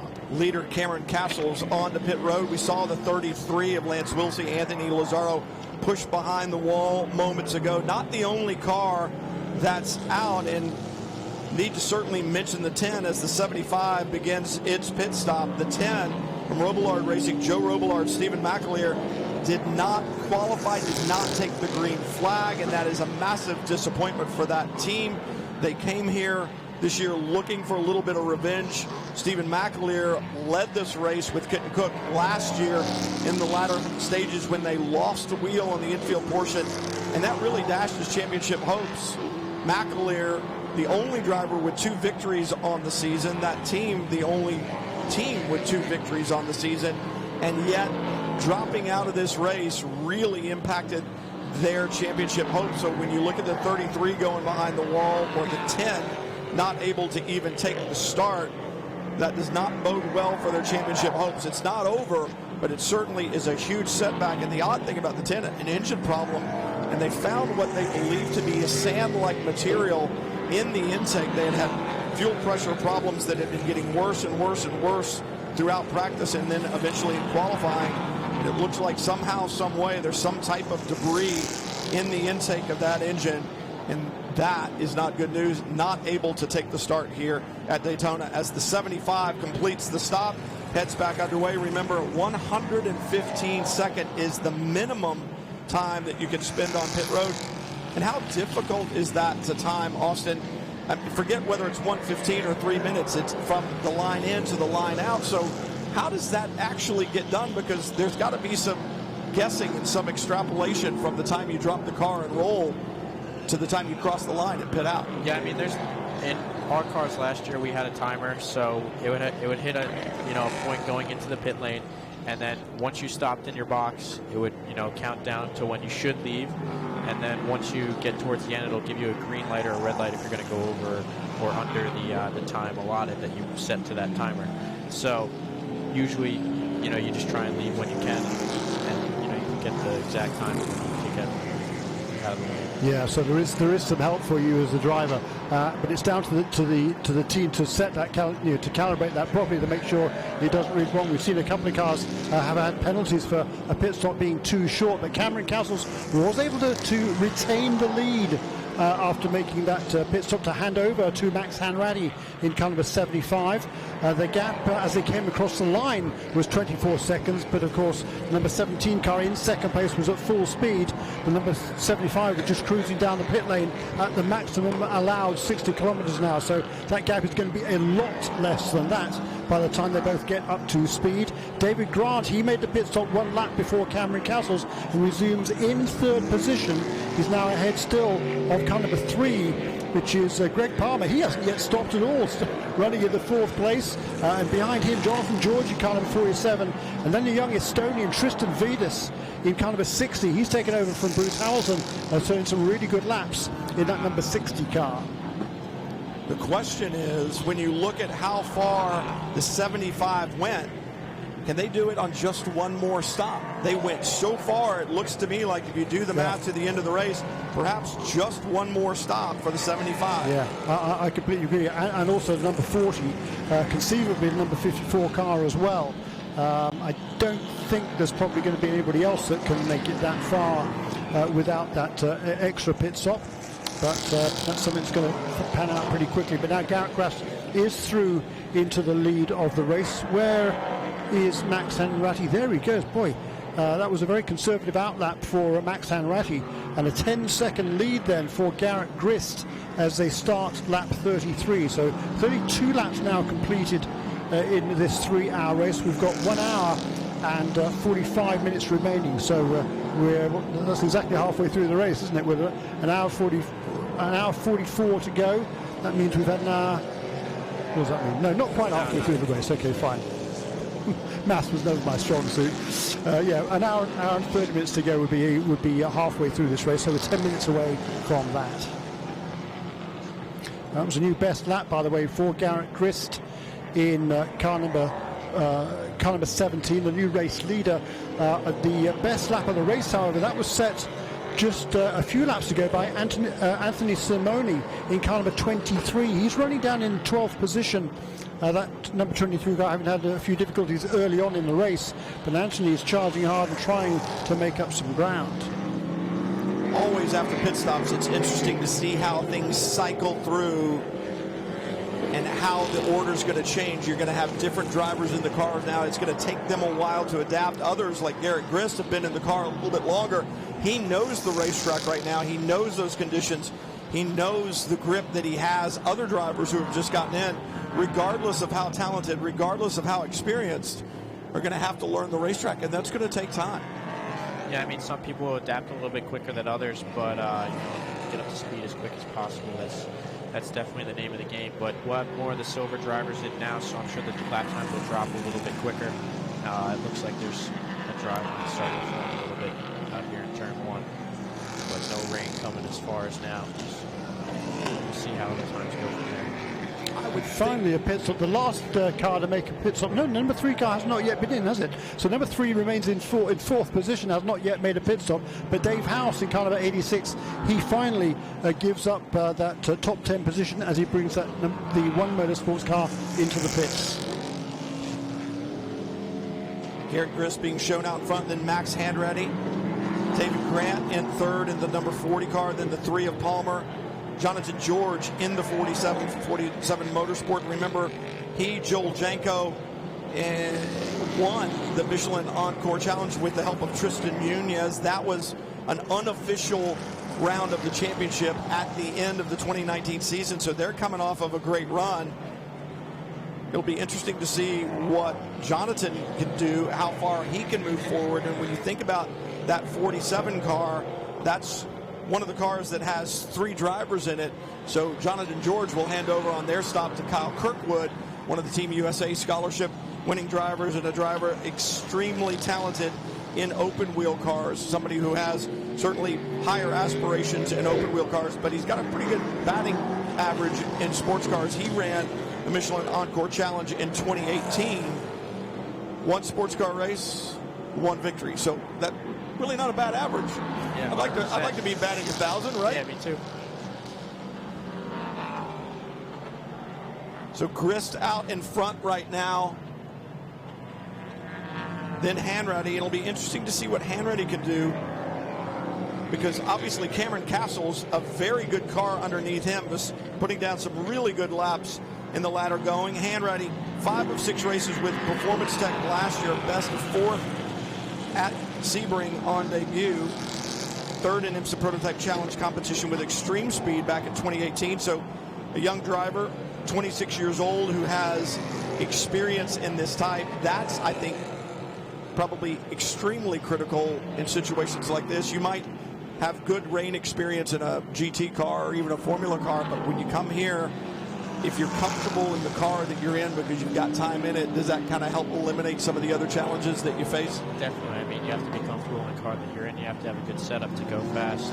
But definitely the more time in the car you have, the more comfortable you'll be. And it seems like, definitely seems like Garrett Grist has got a good lead over second place. He's definitely put down some fast lap times compared to Max Hanratty. So we'll see how that unfolds. Yeah, so Garrett Grist leads the race another 1 minute 57.5. Good consistency from Garrett. His last 3 laps have been within 3 or 4 tenths of a second, which on this sort of treacherous track is good going. He leads now by 23 seconds over Max Hanratty, who's still trying to get himself fully up to speed in that number 75 car. 2 minutes 2 last time round for Max. Cameron Castles, of course, was doing a super job as he was well in the groove, knew exactly how the track had evolved since the start of the race. But for Max, hopping in these conditions, that's a pretty tough ask. So it's David Grant then in second place, who's closing quickly on Cameron Castles.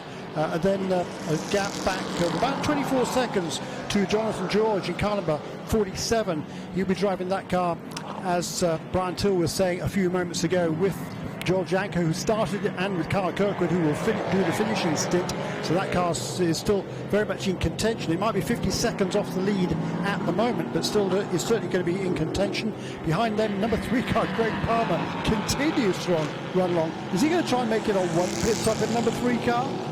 Well, I mean, you talk about pit stops. I think the key to the victory of this race may be for the 75, which, according to the math that we've seen, they can do it on 1 more stop. Garrett Grist was in that car considerably earlier, so you'd think they're going to have to make 2, and that could very well be the difference in who wins this race. The question is, looking an hour and 38 minutes down the road, is that ability of Cameron Castles to save fuel, is that going to be the key to bring them the victory, his first in the Prototype Challenge category?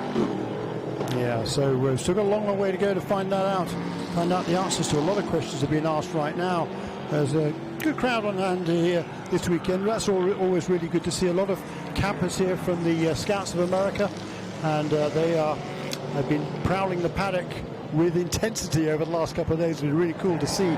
Part, of course, of the traditional roar before the 24, the test for the IMSA WeatherTech Sports Car Championship prior to the Rolex 24 that take place here in 3 weeks' time. So it's a big weekend of action here at Daytona International Speedway.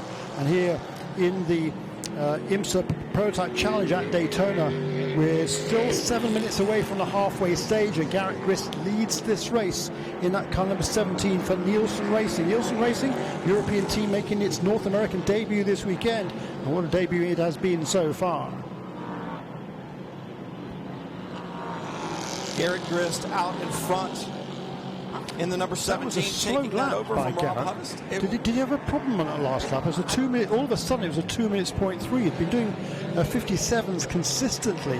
Whether he ran across some slower cars or whether he had a quick spin, I don't know. I'm not sure. And then there's the question of did they suddenly change strategy? But I think it's too late to try to change strategy.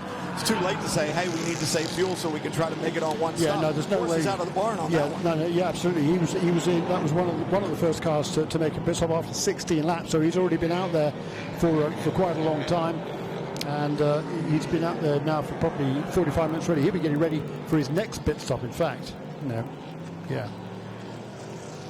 Garrett Grist still chewing his way through traffic. That's all well and good, but I think for Max Hanratty, he's gotten a radio call from his team. He's doing good laps, but he's gotten a radio call from his team saying, do what you're doing, run your pace, we've got this. Keep running your pace, we've got this.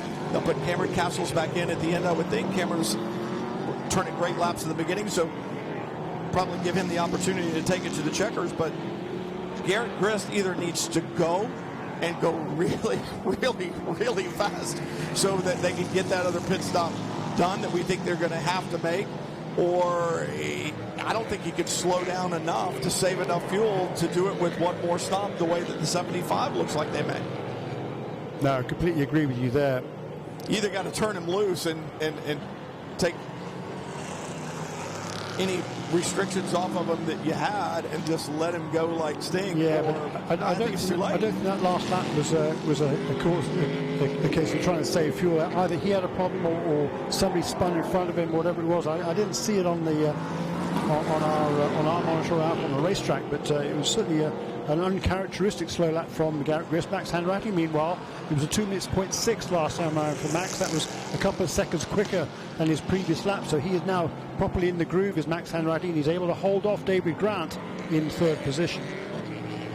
Well, Grant with a good run, but remember, out of the drivers that are in cars right now, it was in the 40 car David Grant that started, so he's been out on the racetrack longer than anyone else. If anybody knows how this racetrack has changed and the nuances of it over the last hour and a half, it's David Grant, because he's been in the car since the drop of the green. So as far as knowledge goes and comfort with the racetrack, right now he's comfortable because he's been in the car longer than anyone else.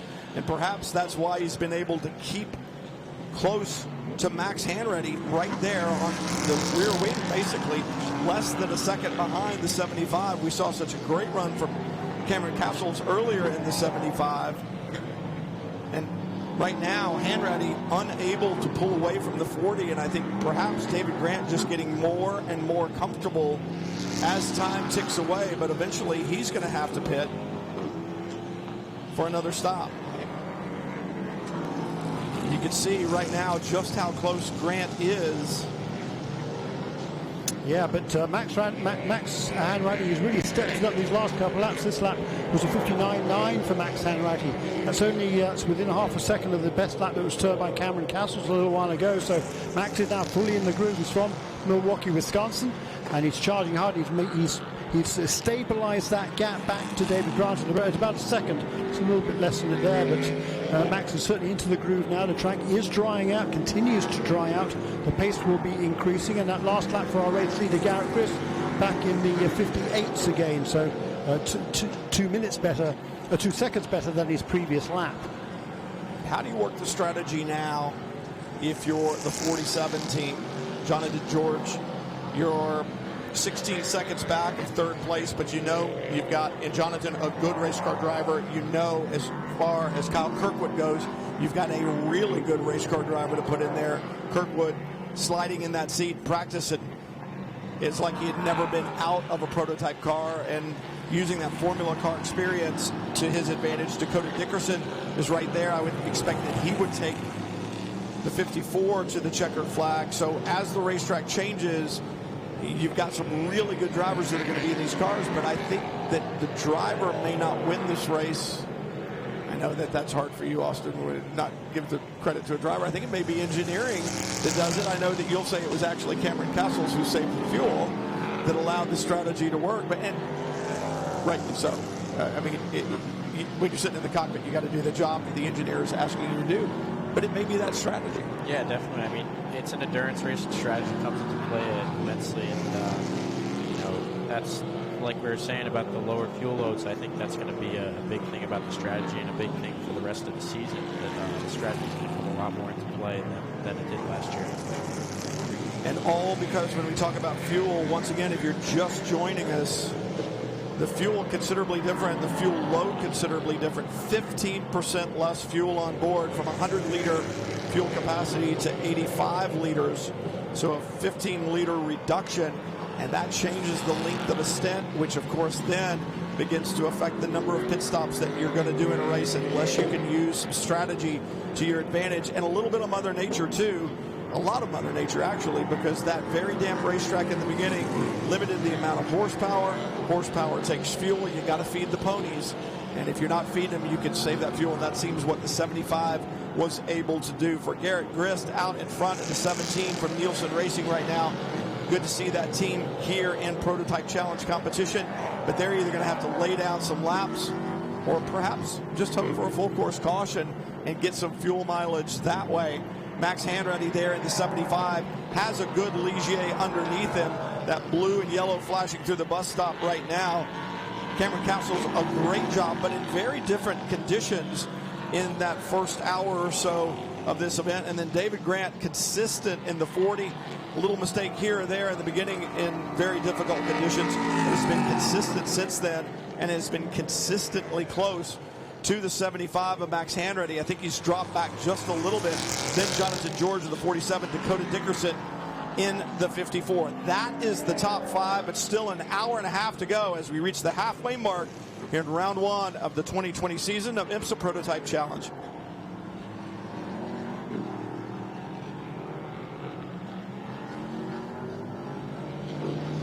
Garrett Grist doing everything he can. I think they probably turned him loose out in front. Their strategy not really working the way they wanted to. The 75 of Max Hanratty seems to have the strategic advantage as far as fuel goes. We'll have to wait and see how that plays out.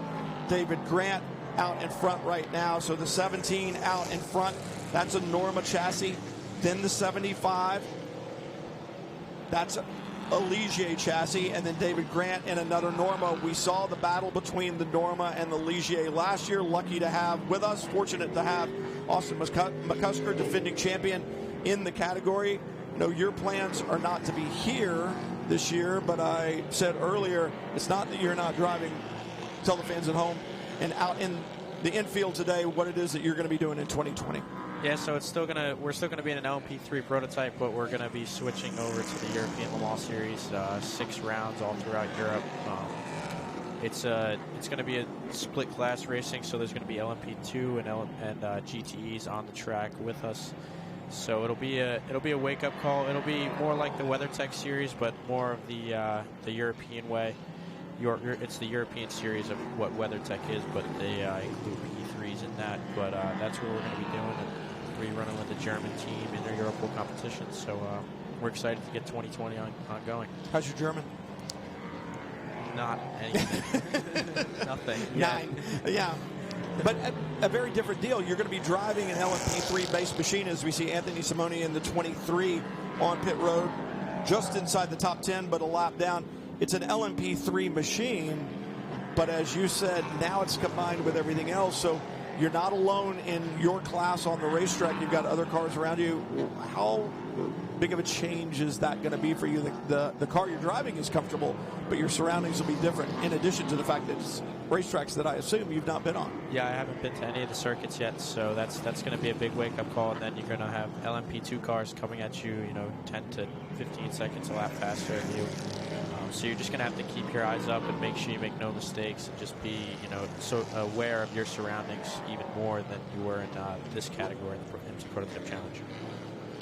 Well, good luck, and obviously that is a huge opportunity for you when I think a lot of other people your age are, how old are you? 21. Yeah, they're in college and going to school, and you're going to school. It's just a different kind of class. Definitely a different kind of class. It's a racing class. Yeah, there'll be it's very enjoyable. Big learning curve, and an enjoyable one. Not so enjoyable for the 61 right now. Danny Koch with a problem. Yeah, that's a shame. He's been doing a nice job there through this stint. He's taken over from George Dacos, who started the car, and he was running quite nicely. He was up inside the top 10 for a portion of time. But looks like he's slipped back again now. He's just actually been in the pits to make his second stop of the day. Number 3 car also came straight back in again after just a couple of laps, so that must be a problem for the Junior 3 Motorsport entry, car number 3. Meantime, we're past the halfway point in this race, and Garrett Grist has extended his lead now out to about a half a minute over Max Hanratty. But Max at the wheel of that number 75 car, he is improving his pace with every lap. Last time round was a 58.7. That was his best lap of the race. And he's able to pull away now from the number 40 of David Grant in 3rd position. The sister 47 Motorsports entry of Jonathan George in car number 47 is in 4th, and he is closing quite rapidly on David Grant. He's now just 2.3 seconds between that 3rd and 4th place car, and right behind them only a few seconds is Dakota Dickerson, who a few laps ago turned the fastest lap of the race at a 56.7. This time around, though, it's Jonathan George who sets the new fastest lap of the race of 56.510 for the Florida-based Brazilian. Racetrack really beginning to dry out a little bit, and you wonder if that's playing into the hands of some of these teams. You talked about the lap times that Jonathan George and Dakota Dickerson are laying down, but the gap that Max Hanratty is beginning to gain between himself and David Grant, and Grant falling back into the clutches of Jonathan George. Perhaps that 40 car set up a little bit more for consistent rain throughout the day, and as the track dries, it begins to change. And when we talk about setting cars up for the wet or the dry, if you've got one set up for the wet, if it starts to dry, especially with high-speed corners like some of these, not the most fun thing in the world to drive, is it? Definitely not. You're going to struggle a little bit when it starts to dry out, which I think it's beginning to do. You start to see a little bit of a dry line on the Speedway portion of the track, and there's really no spray coming off the LMP3 prototypes at the moment. So we'll see who's set up for dry and see who's set up for rain real soon, I'm pretty sure. What's the biggest change that you can make? Oh, and down on the bow, and that is not what you want to see. Teammates. Oh God. Goodness gracious me. Running in the 3rd and 4th position, number 40 car and the number 47. Well, that's not good news. Jonathan George, he just set in the 47 car, had just set the fastest lap of the race. David Grant, he just turned his best lap of the race in number 40 at 1 minute 59, but they managed to come together on the back straight, and unless we can get that car going again pretty quickly, that is going to be a full course caution. That was a pretty good thump, and it's one of those deals where it looked to me, and we'll have to see if we can get a replay of it, that Jonathan George looked to the inside, got down, you and I talked about this, Austin, off the dry line and gets onto the paint. See the painted stripe, driver's left? And with those left side tires on the paint incredibly slick. Cannot say enough about how slick the paint is. If you think about it, like sandpaper, the asphalt has a good texture to it, but when you paint it, it fills in those bumps, that sandpaper-like material, that graining, and it just becomes slick like linoleum in your kitchen if you spill water on it, or terrazzo tile. And it looks like that's what happened to Jonathan George. Perhaps he got in there. Grant moved a little bit in the 40, and George kind of feinted left to make sure that he gave his teammate plenty of room. But when he did, got on that paint with the left side, and on the brakes, the car just got away from him and then made that impact with his teammate. And it was a significant cloud. I thought for a moment that the right front suspension on the 47 was damaged, but it must have been just the bodywork that I saw up in the air. I mean, if there isn't damage, then the 47 car would be a miracle, because it was a pretty hard hit. And really unfortunate. I mean, David Grant did absolutely nothing wrong there. He was pushing as hard as he could, just set his best lap of the race, but it was he that came off worse in that incident between the two teammates. That is not the conversation that you want to be having post-race. And as we watch right now, the 47 through the bus stop, I can't believe it, actually. The car looks like it's tracking true. It's straight. The bodywork staying down even after we saw it way up in the air, and certainly aerodynamic forces are going to help it stay down, but it shows just how stout these cars are. But for David Grant, he's on pit road.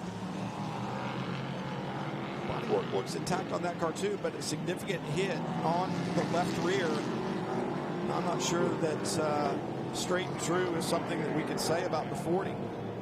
The team checking it over right now. Obviously some damage on the right front bodywork. Don't know if there's right front suspension damage as well. You spent plenty of time in these cars, and I'm going to assume that perhaps may have made contact with something along the way. Are they pretty stout? They're pretty stout, but I think that was a very hard hit between the two teammates, and you could see on the prior to this picture here that the bodywork was up in the air, and I didn't think that they were both going to make it out of it, but and neither. Looks like the 40 car is going to need a nose. Yeah, at best. It's a shame they were really doing a nice job in the third position. Garrett Grested is still leading. He's got the new fastest lap, by the way, on this lap. Car number 23, it's still Anthony Simoni in car number 23. It's just a new fastest lap of the race. He's in the 12th position, but he's not given up yet.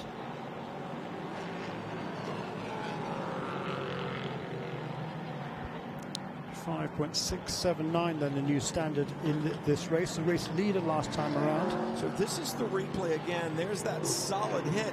It's actually the 40 into the 47. Yes, it was. It was the other way around. Yeah. So Jonathan George had made the pass then around the banking, and it was David Grant who was trying to get that position back, moved to the inside there, and he had plenty of room, didn't he, there to make that. But so that's why we see the damage on the right front. We got the numbers backwards once they spun around and went through. We thought it was the opposite way, but obviously it was the 40 that got down on the paint. It doesn't really matter who did what other than what car is damaged, but you can tell once again there's danger everywhere around this racetrack. You get that dry line. Austin, you and I talked about that. The dry line is good, but you get off of it, it becomes tricky. You get to that paint like we were talking about just a moment ago, and it becomes a huge challenge. The challenge for Garrett Grist right now may be going fast enough to get far enough in front of the 75 that you just saw go by Max Handretti, because they seem to have the good strategy right now. Dakota Dickerson in the 54, putting down some impressive laps. He's gotten past Jonathan George after he and David Grant had their little contact and their disagreement at the bus stop. So Dakota Dickerson now is moving forward, and you got to wonder, will they be able to do this with one more stop? I don't think so, based upon the pit lane times that we saw and when they stopped. It looks to me like in the catbird seat right now is the 75, but still a long way to go from Daytona, with an hour and 19 minutes left to go in round one of the IMSA Prototype Challenge Championship for 2020.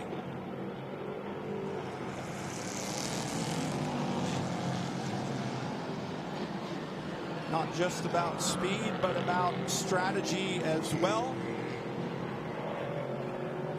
in any form of racing. But speed, skill, experience, they all come into play, and strategy may be the big deal today, because this weather has really mixed things up, and the ability of Cameron Castles in the 75 to extend that mileage in the first stint is what is so impressive. That is what ultimately may give Cameron Castles and Max Handretti a victory here at Daytona in round one. We'll have to wait and see. Meanwhile, Garrett Grist, he's now turning nice consistent laps at the front of the field, 157.7. That's about his average over the last half a dozen laps, and he's extended the lead now over Max Handretti to 36 seconds. Jonathan George, however, despite that incident, is clawing back the gap that had resulted from his incident along with number 40 car, his teammate. He's closed the gap from 13 seconds just 4 laps ago. He's more than halved it. 6.2 seconds between Max Handretti in second position and Jonathan George in third, but only 4 seconds behind him is Dakota Dickerson in that number 54 MLT Motorsports car. He's taken over from Dean Baker and is charging along in the 4th position, the last year's US F3 champion, and is used the scholarship money that he gained there to move into the prototype ranks. He raced with this MLT team last season. He was teamed with Dylan Murray last year. Didn't do all of the races, but did most of them, and he very much impressed Dr. Mike and the rest of the MLT Motorsports team. And Dakota is on board for the full campaign this year. We're starting off well now with an hour and 16 minutes remaining in the 4th position. That's car number 54. Prototype Challenge action continues from Daytona International Speedway. Garrett Grist out in front in the number 17, where he has taken over from Rob Hodis in the beginning and really charged to the front. Has been laying down some spectacular lap times. I would imagine Michelin rain tires on that Ligier chassis based upon the conditions that existed at the time that Garrett Grist got in. But knowing what the team now knows about the strategy that's been played by the 75, you're looking at the racetrack, Austin McCusker. At what point in time does the 17 team say, let's put slicks on this thing and see what we can do? You're looking at the racetrack. What would your call be? I don't know if I was a driver of the 17, I don't know if I'd be the first takers of the drives, but I'd try and wait it out as long as I could, and see what other drivers would do, and see when they take dry tires, and see what the lap time difference is. That's the biggest thing. It's kind of hard to be the first person on reins, especially if you lead the race. Gotta take the power. You're young and brave. It's easy for us to say. And that's why I ask. I mean, you've got the experience, so you're the guy that knows. And very valid point. Maybe if my car is still good, maybe the risk-reward isn't worth it. Maybe the time that I'll gain isn't worth it. Austin McCusker, defending champion in the Prototype Challenge category, so I'm going to take his advice. We're not going to change tires just yet. Brian Hill, Jeremy Shaw with you as well, with an hour and 15 minutes left to go from here in round one. And Mother Nature really mixed things up with that deluge. About 30 minutes before the drop of the green, or the scheduled drop of the green, the race started behind the safety car because of the weather conditions, and then the green flag came out after the second time behind the safety car, a single file start. And from that point in time on, it was about finding speed but saving fuel, and a penalty for the number 40, David Grant. Incident responsibility with the 47. And so he's going to have to visit pit lane, and that's going to add a little salt to the wound from the jump start that David Grant had when we went to green the first time. Yeah, he'd already fallen, though, several laps off the ultimate pace as a result of that pit stop. Looks like the 17 is in. Yeah. Hour and 15 minutes to go. I'm trying to look. My eyes aren't that good. They're older than yours, and you're wearing glasses, Austin. What's that tire that's sitting there at the right rear of the 17? It had a sticker on it. Yeah, I'm seeing the sticker on it, so I'm thinking it's going to be dry. But it's going up on the wall. Yep, it's going back on the wall. Yeah, in the meantime, 75 car with Jonathan George right behind. Looked like Jonathan got really sideways out of the corner. Did he stay on the road? I don't know if he did, but looking at the 17 sitting there, he's down, and this is a deal where they're waiting on the pit stop time. Tires on the wall were slicks, and they had stickers. Did they leave him on the hot Michelin reins? Did they put new Michelin reins? I don't think they would have put new ones on. So I think they left him on the ones that he was on. I think so. It's ready. With an hour and 13 minutes to go, they're going to have to make another stop. So the question is, stay on the reins until that last stop, and then we'll put you on the slicks. This was the battle for the lead. It's Max Hanratty who's back in the lead in the number 75 car. It was Cameron Castles who was leading before the pit stops. So Max, this is the first time Max himself has actually led this race. But look there, right behind him is Jonathan George in car number 47. And he has been the quickest car on the track much of the last few laps. And he's looking to make a move once again here. It'll be Max Hanratty who is his next victim. Well, that's who he hopes, at least, as they head into the bus stop. Things heating up with just over an hour to go from Daytona International Speedway, with Jonathan George in the 47, putting pressure on Max Hanratty, the leader. We've had strategy, we've had Mother Nature, we've had speed, we've had problem spins, we've had just about everything you can expect in motorsports in this first hour and 45 minutes. And we still have an hour and 12 to go, and Max Hanratty, a mirror full of Jonathan George, but just behind them, 5 seconds back the last time by the line. We'll have to see where Dakota Dickerson is this time. Takes 0.2 of a second off of that. Dakota Dickerson beginning to move his way forward. So things closing down at the front. And Garrett Grist, even after that pit stop, still being shown in the top 5. A full course caution could completely change the complexion of this race. So it's far from over at this point in time. And when you think about it, You're thinking that Max Hanratty and the 75 could do just one more stop. Yeah. We're thinking that Garrett Grist is going to need another, and Jonathan George and Dakota Dickerson are probably going to need 2 more stops. So, well, I'm not sure about number 54 car. That we will see on that one. But this is certainly fascinating how this race is unfolding. And the Max Hanratty, who's leading this race in that number 75, a big slide there on the entrance to turn 6, but he's just turned his best lap of the race as Max Hanratty, 1 minute 57.111, and he's holding off Jonathan George. Great to have Austin McCusker here to quiz. I just keep asking questions because there's so many that pop into my mind when I watch this. We're watching these cars slide around right now, and I'm thinking the Michelin rain tire is tired. It's beginning to wear out. When a rain tire begins to go, is it predictable? Does it happen suddenly? Is it controllable? What are these drivers having to deal with right now? Yeah, I mean, so close. Yeah, I mean, it's predictable. You can feel it degrading, definitely, but you just really, the amount of grip in the car just keeps diminishing because the tire's really overheating. Does the balance stay the same? No, it does not. So you start to almost four-wheel slide and lose almost that side bite in the car. And then the rear end you start to lose as well. So then we got the 47 going into the pit lane, it seems like. So the 47 in with an hour and 10 minutes to go. Unless they can run a pretty miserly run, they'll have to make another stop. So that answers that question for us. I think you're going to have to get inside an hour before you think that these guys can make it with just one more stop. So that's certainly good news there for Max Hanratty. 158.8 last time around. However, instead of Jonathan George filling his mirrors, it's going to be Dakota Dickerson any moment now, because Dakota Dickerson in car number 54, he's just turned his best lap of the race, a 1 minute 55.5 in car number 54.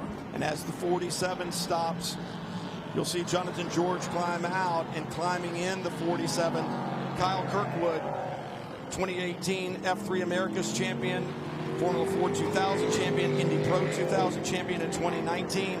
And as I said, somebody has a 1,000 batting average in sports car racing. He's only run one, and that was the 2018 Michelin Sports Car Encore at Sebring. But he did it in a prototype 3 category car, and he shared victory that round. So very comfortable in his car, very quick. He's going to get back into the fight, and expect him to be a player in all of this by the time it's over with as well. Right now, Dakota Dickerson, that car seems to come alive. And for Max Hanratty, he's got to be thinking, what do I have to do? I just got rid of one, and now I got another one that's closing in on me. Still a long way to go. Still more than an hour. We haven't gotten inside an hour to go yet. And this could easily come down to the final laps. Dakota Dickerson, F4 champion, F3 champion, working his way up, literally working his way up, because with each one of those championships came a scholarship. He used the F4 scholarship to pay for his F3 ride. He used his F3 championship to bring to this program so that he can compete here in sports cars. He's a young driver who's probably looked at it and said, I don't think my opportunity in IndyCar exists anymore, so I'll turn my attention to sports car racing.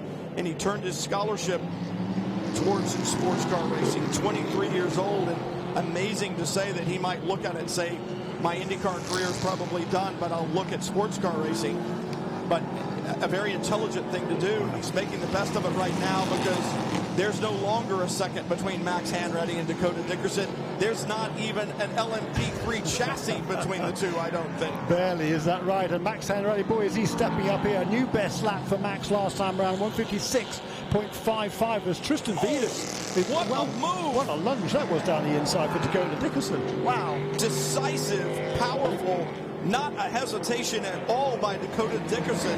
That is a champion move right there. It was strong, like I said, it was decisive.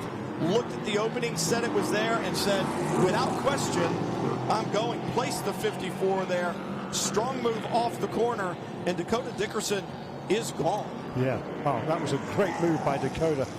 He's a long, long way back there going into the West Horseshoe, but boy, he sees there that I think Max Hanratty just slipped a little bit wide, didn't he? He just set his best lap of the race, but he certainly outbraked himself just a little bit there on that lap, and that Dickerson saw the opportunity and went for it. That was the power move. Yeah, I mean, it seemed like Hanratty was driving with his mirrors a little bit. It seems like he outbroke himself, or he just kind of pretty much just let Dakota through. You know, it seemed like a really late move on Dakota's half. Well, I mean, yeah, but I don't think he left it. He went a little bit deep and left the door open a little bit. Yeah. So let me ask you this: if you're Max Hanratty, is the crew in your ear saying, "Don't worry about this. Don't worry about this. Don't worry about this"? They know that the 54 is going to have to make probably 2 more stops, and they've got 1. But Jeremy, you're saying you're not sure the 54 does. We've seen that number 17 car has just been into the pits again on this lap. Number 64 and number 17 both came in and made pit stops on this lap. So they just a they quick go stop. An hour and 6 minutes. That's going to be a tall ask there. I think they're going to need some caution to be able to do that. But I don't know what the forecast is, because there was another kind of band of rain behind that may or may not move in. That's kind of behind us. Wouldn't have needed to stop if he was just in a few minutes Correct. ago. So they must feel that they can get to the end. I think that, or I think he's probably gone to, I'm sure now he'll have gone to slick tyres. Yeah. We'll look at what I was going to say as Dakota Dickerson made that move, is that we've just had a new fastest lap of the race by Tristan Vidas, a young Estonian in car number 60 for Volvo Racing. He had just made a pit stop 3 or 4 laps ago. He'd taken over from Bruce Hamilton. And Tristan drove the middle stint in the race, but I think he's just come in on lap 45. We now completed lap 50, and he's just turned that fastest lap in the race. I'm pretty sure he will be on slick tyres. The number 17 team will have seen that and responded by putting slicks on. And that's exactly what you said earlier, Austin. I don't want to be the first person, but the first person that does that you see that it works.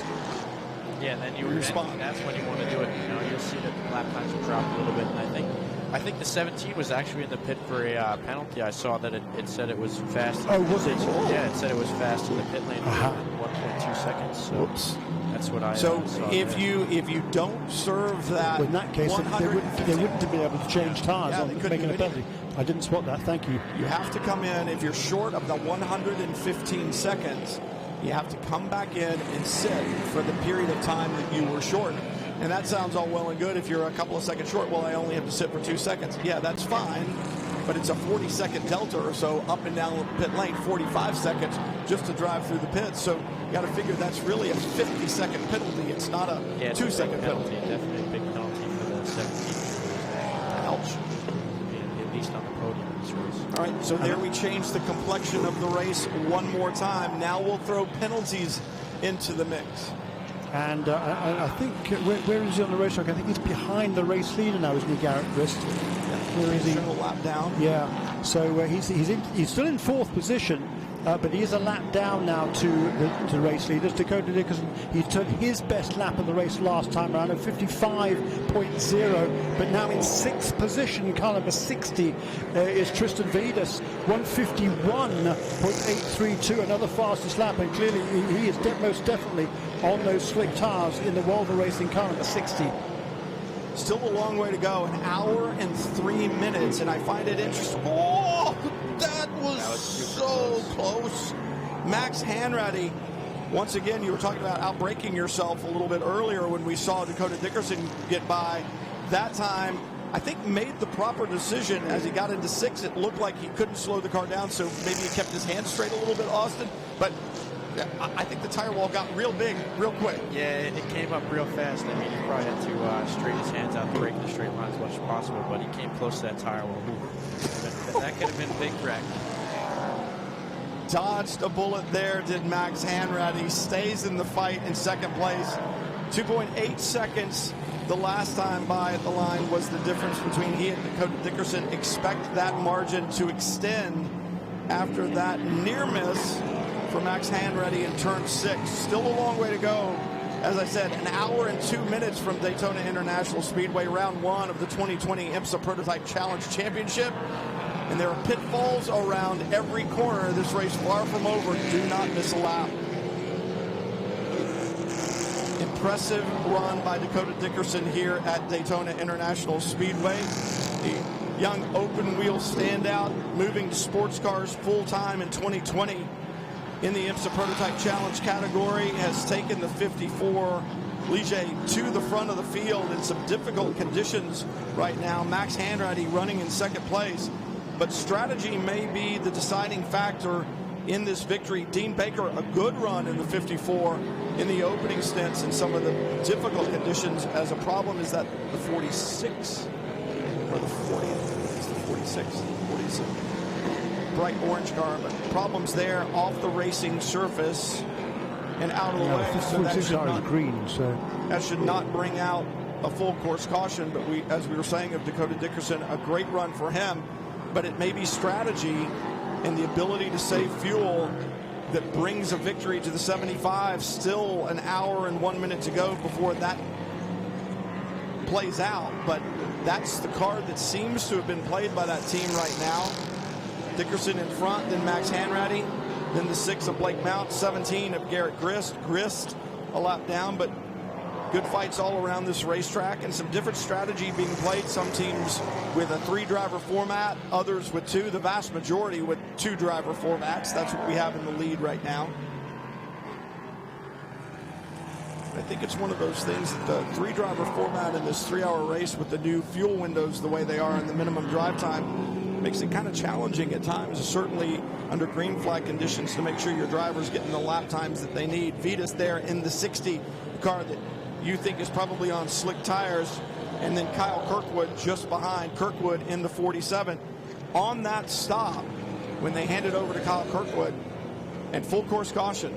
Ooh, that's, I'll tell you who that is good news for. It's the number 6. Well, it should be of Blake Mount, because he was actually in the pit lane as the full course caution came out. However, by pulling into the pit lane, he has fallen off the lead lap. So in fact, I think it's a really unlucky break for the number 6 car. Well, I'm looking for the problem that brings out the full course caution. I don't know if it's the stranded car that we saw a little bit earlier. Anyway, you look at it, it bunches up the field. But for Dakota Dickerson, this could be a defining moment, depending how long it takes to clean this up. Can he save enough fuel? No, he'll come in now to make a pit stop for sure. I think we'll see wholesale pit stops under this full course caution. There's number 33 car, by the way. And then the complexion of the race changes once again. The strategy advantage that the 75 had then goes out the window. They worked hard for that advantage, and it may now go away. And now it's going to come down to mano a mano and a hard-fought sprint to the end. Yeah, definitely a hard-fought sprint. I mean, it's definitely beneficial for Garrett Grist coming in now. So you know, he was on that cusp of having to do another stop. So this might put that over the edge. Wow, look at him right there. You see the standing water to the right side of the racetrack into the braking zone in turn 6. You don't want to hit that on slicks. So going to slicks, I mean, it seems to be the thing to do. Yes, Austin, but I mean, there's still a lot of there's danger all around here if you do that. No, it's got to be slicks. Yeah, I'm looking at the lap times now, and it seems to be about 4 seconds quicker on slicks. Yeah, so you got to do it. At least. Without a doubt, yes. Yep.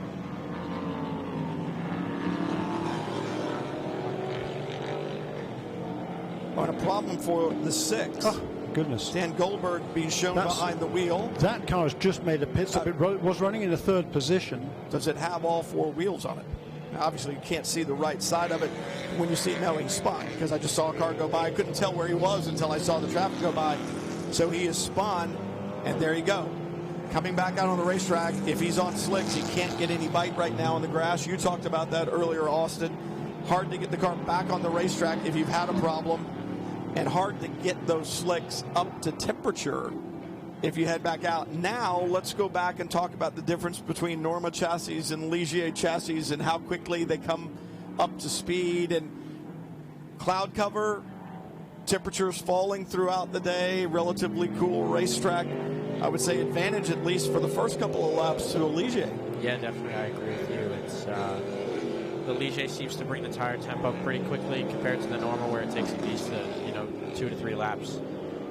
But like we saw last year at Mid-Ohio, the Ligier outperformed the Norma because of the cold temperatures and tire temps. So it was able to drive into the Michelin tires in a short period of time.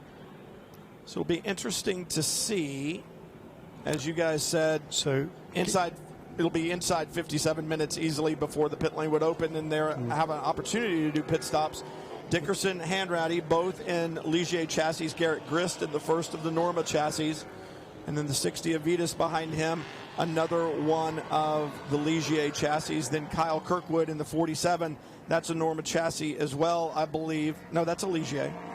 Yeah, this is wholesale pit stops we will see now. Here we go. So pit lane is open. Yeah, and this will give some drive. We only had 3 cars on lead lap. The big winner from this full course caution, no question about it, is kind of a 17 who actually was back on the lead lap. He was there's 3 cars on lead lap right now, number 74, 54, 75 and 17. The number 75 car, did that not make a pit stop? I don't see him on pit road. No, the question is, how close do you play these pit stops, Austin? I mean, there's this minimum time. How close do you try to get it to 115 seconds? You know, there are guys that'll do 118 seconds because they don't want to run afoul of it, because running afoul of it is a pretty significant penalty. You got to come back in and you've got to sit for that difference. That's a huge penalty. We talked about that. But if you give yourself too big a margin, you stand a chance of losing positions on pit road. Definitely. I mean, I think the sweet spot's going to be right at a second to a second and a half between or after the 115 seconds. So you don't want to be right at it because, you know, the timer or just yourself could be have a little bit of a margin of error, but you usually leave about a second of a gap. Rain tires off the 54.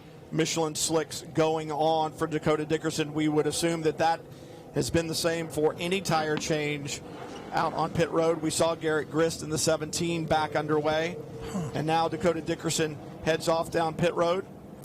I'm not quite sure why the number 75 car wouldn't have made a pit stop now, unless there's a fair bit of, they need a lot of caution to get to the end of the race without needing another stop. I can't see any way. So I don't really understand why he wouldn't make the stop under yellow and get that fuel stop done.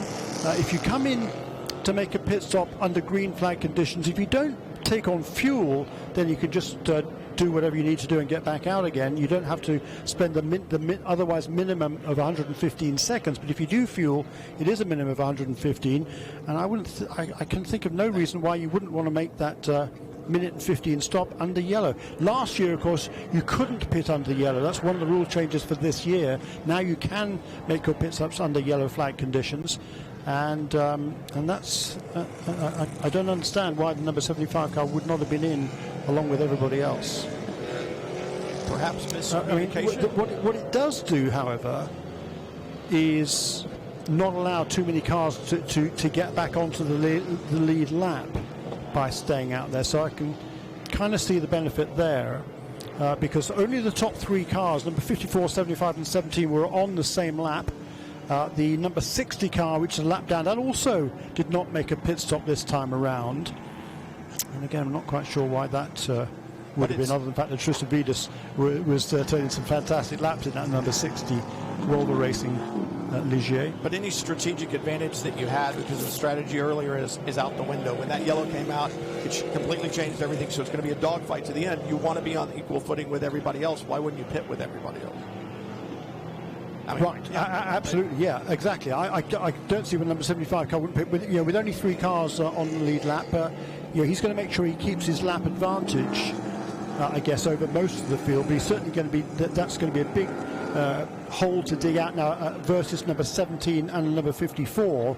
So maybe they just realised, okay, look, we're not going to beat those guys, but we've still got a good chance of beating everybody else if we maintain our lead lap. I think, is he going to come in now? There we go. 75 is in. He leads the field. The rest of the cars that are going to make their pit stop. Max Hanratty into his pit box, looking down. Cameron Castle's not climbing back on board, so Hanratty will take this car to the checkered flag. 52 minutes, 45 seconds to go. And once again, 115 minutes, the minimum time that the car can spend on pit road. That is from the line at pit end to the line at pit out, well around the corner. So the pit stop can be somewhat leisurely.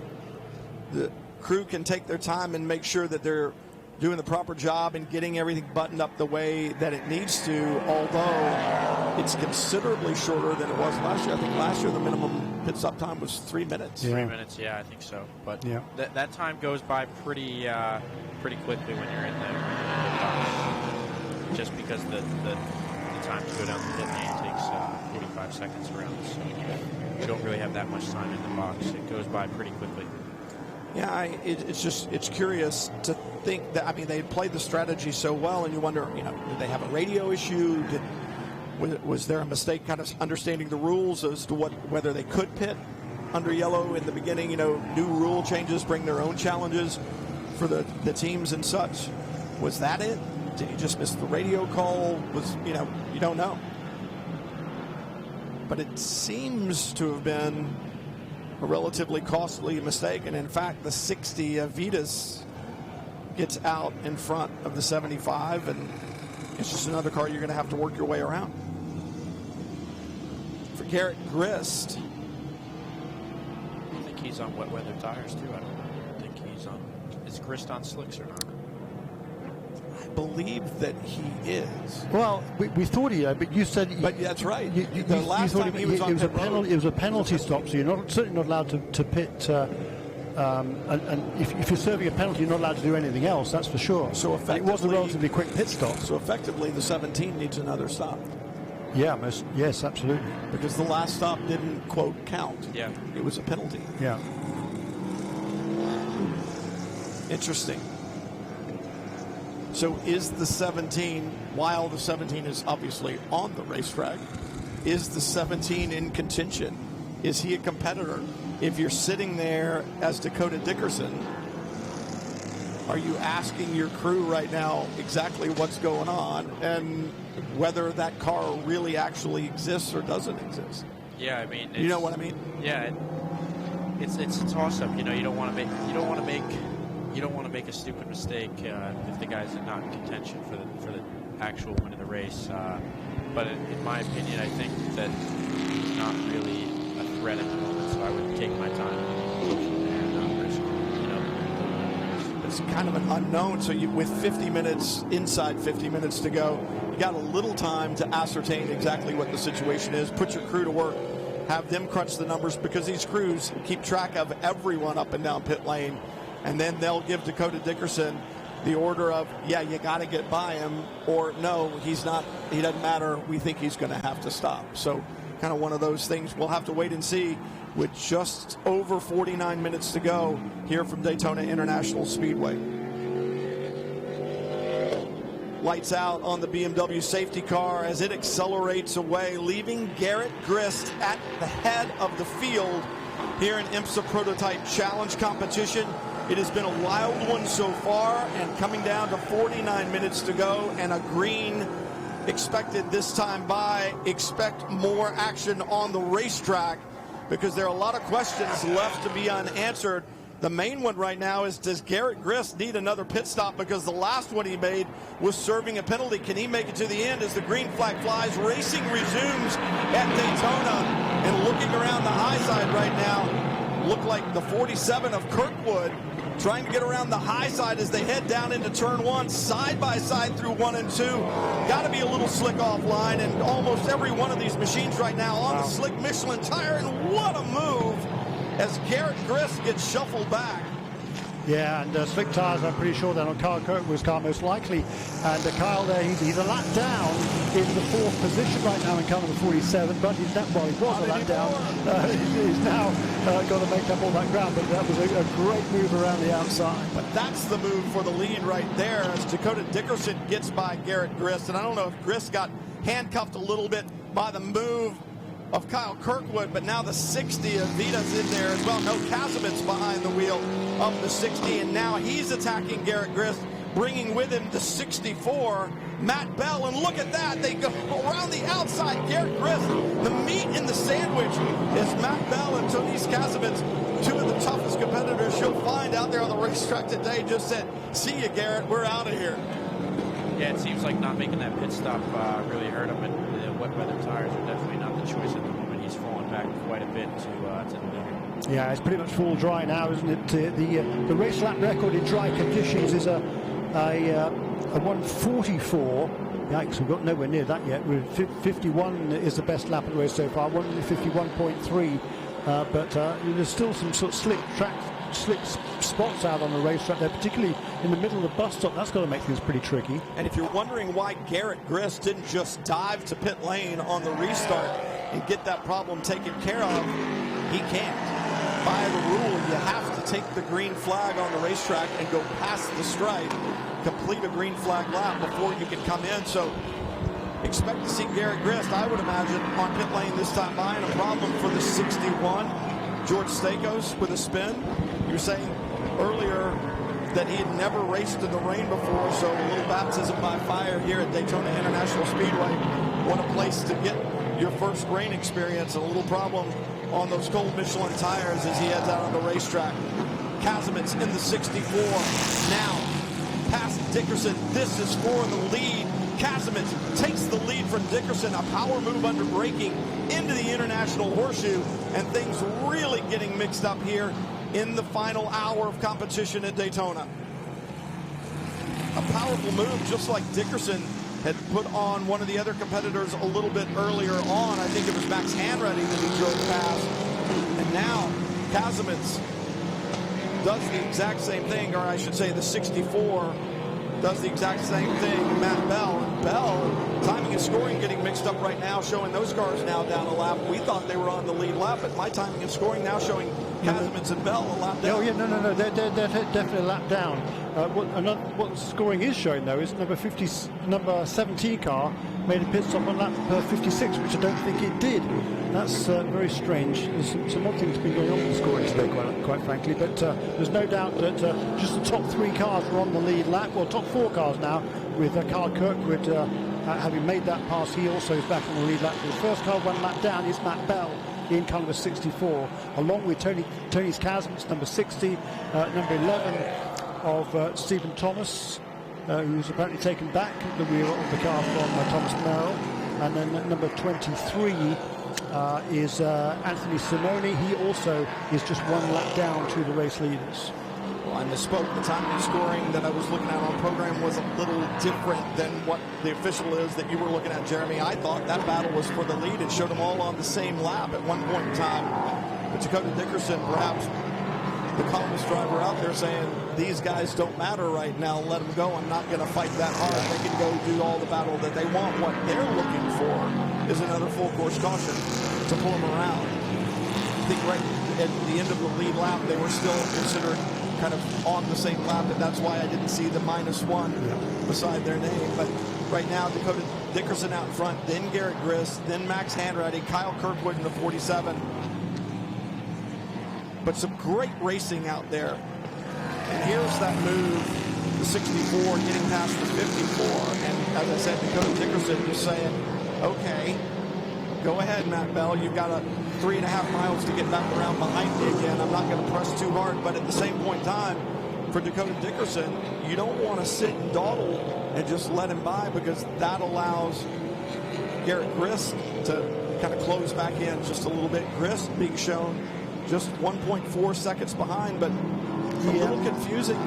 I mean, we're still thinking that Garrett Grist needs to make another stop. Yeah, I would certainly think so.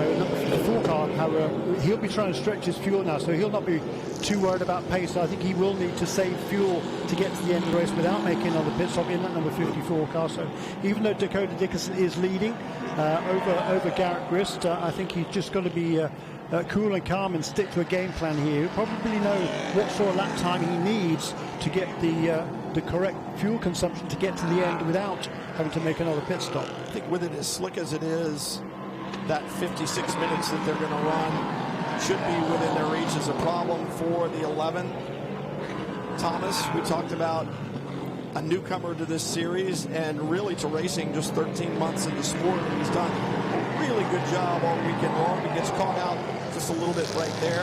One of the best battles on the racetrack is the fight for 5th. We saw that earlier between Tony Kazimit and Matt Bell, having a good go on him as they work their way back onto the lead lap. But speaking of leaders, Dakota Dickerson right there, and then streaking away out in front is the 64 and the 60 of Bell and Kazimit.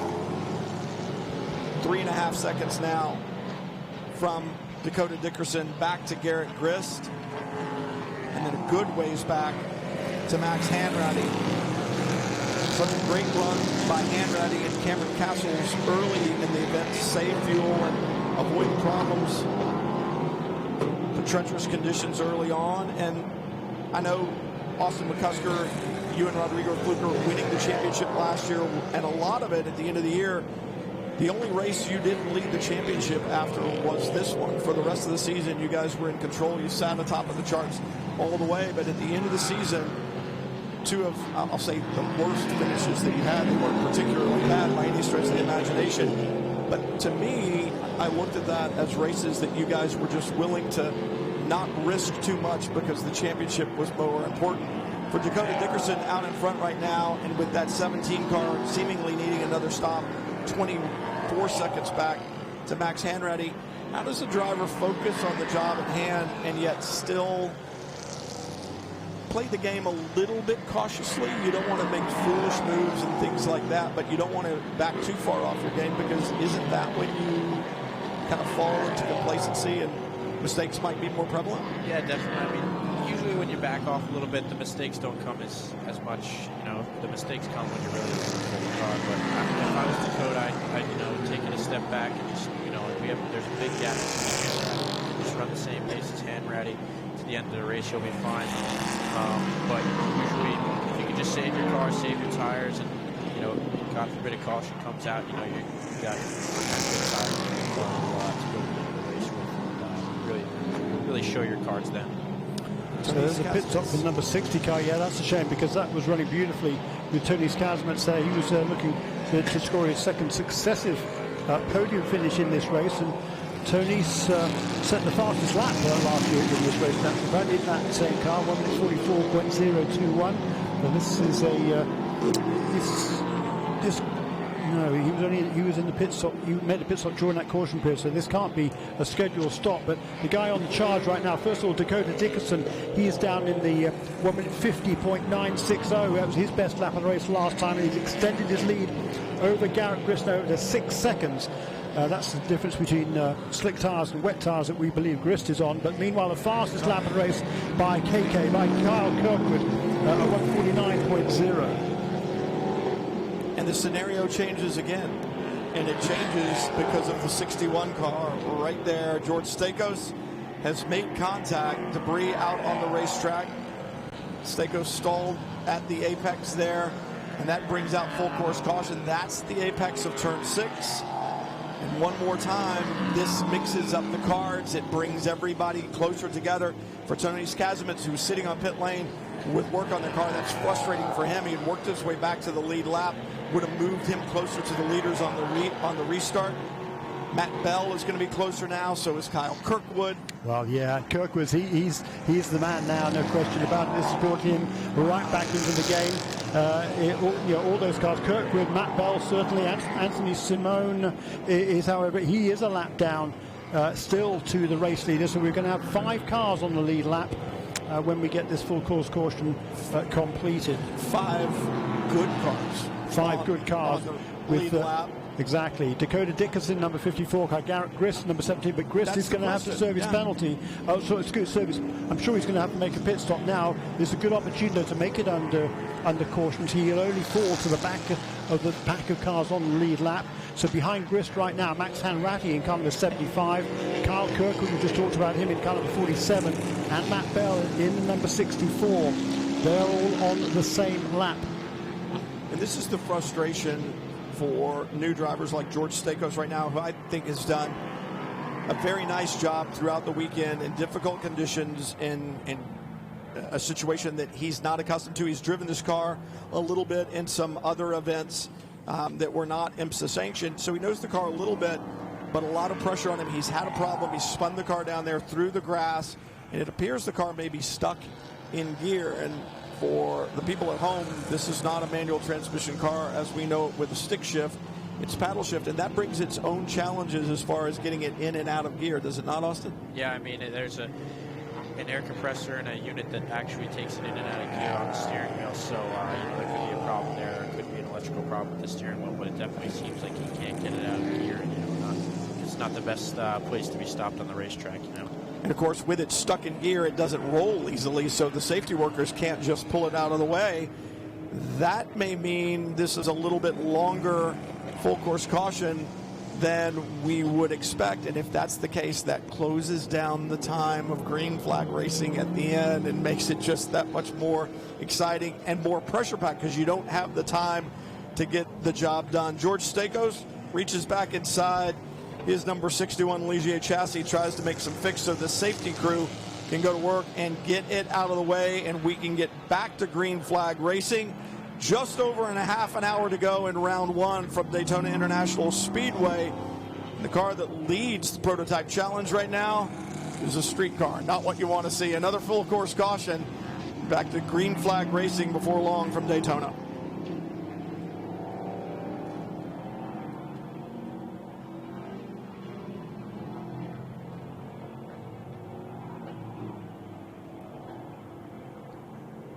Behind the safety car, Dakota Dickerson. Probably taking a chance to talk to his crew on the radio saying, all right, give me the scenario here. Tell me what I've got. Where are my competitors? How far in between? What kind of laps were we running before? What do I need to do?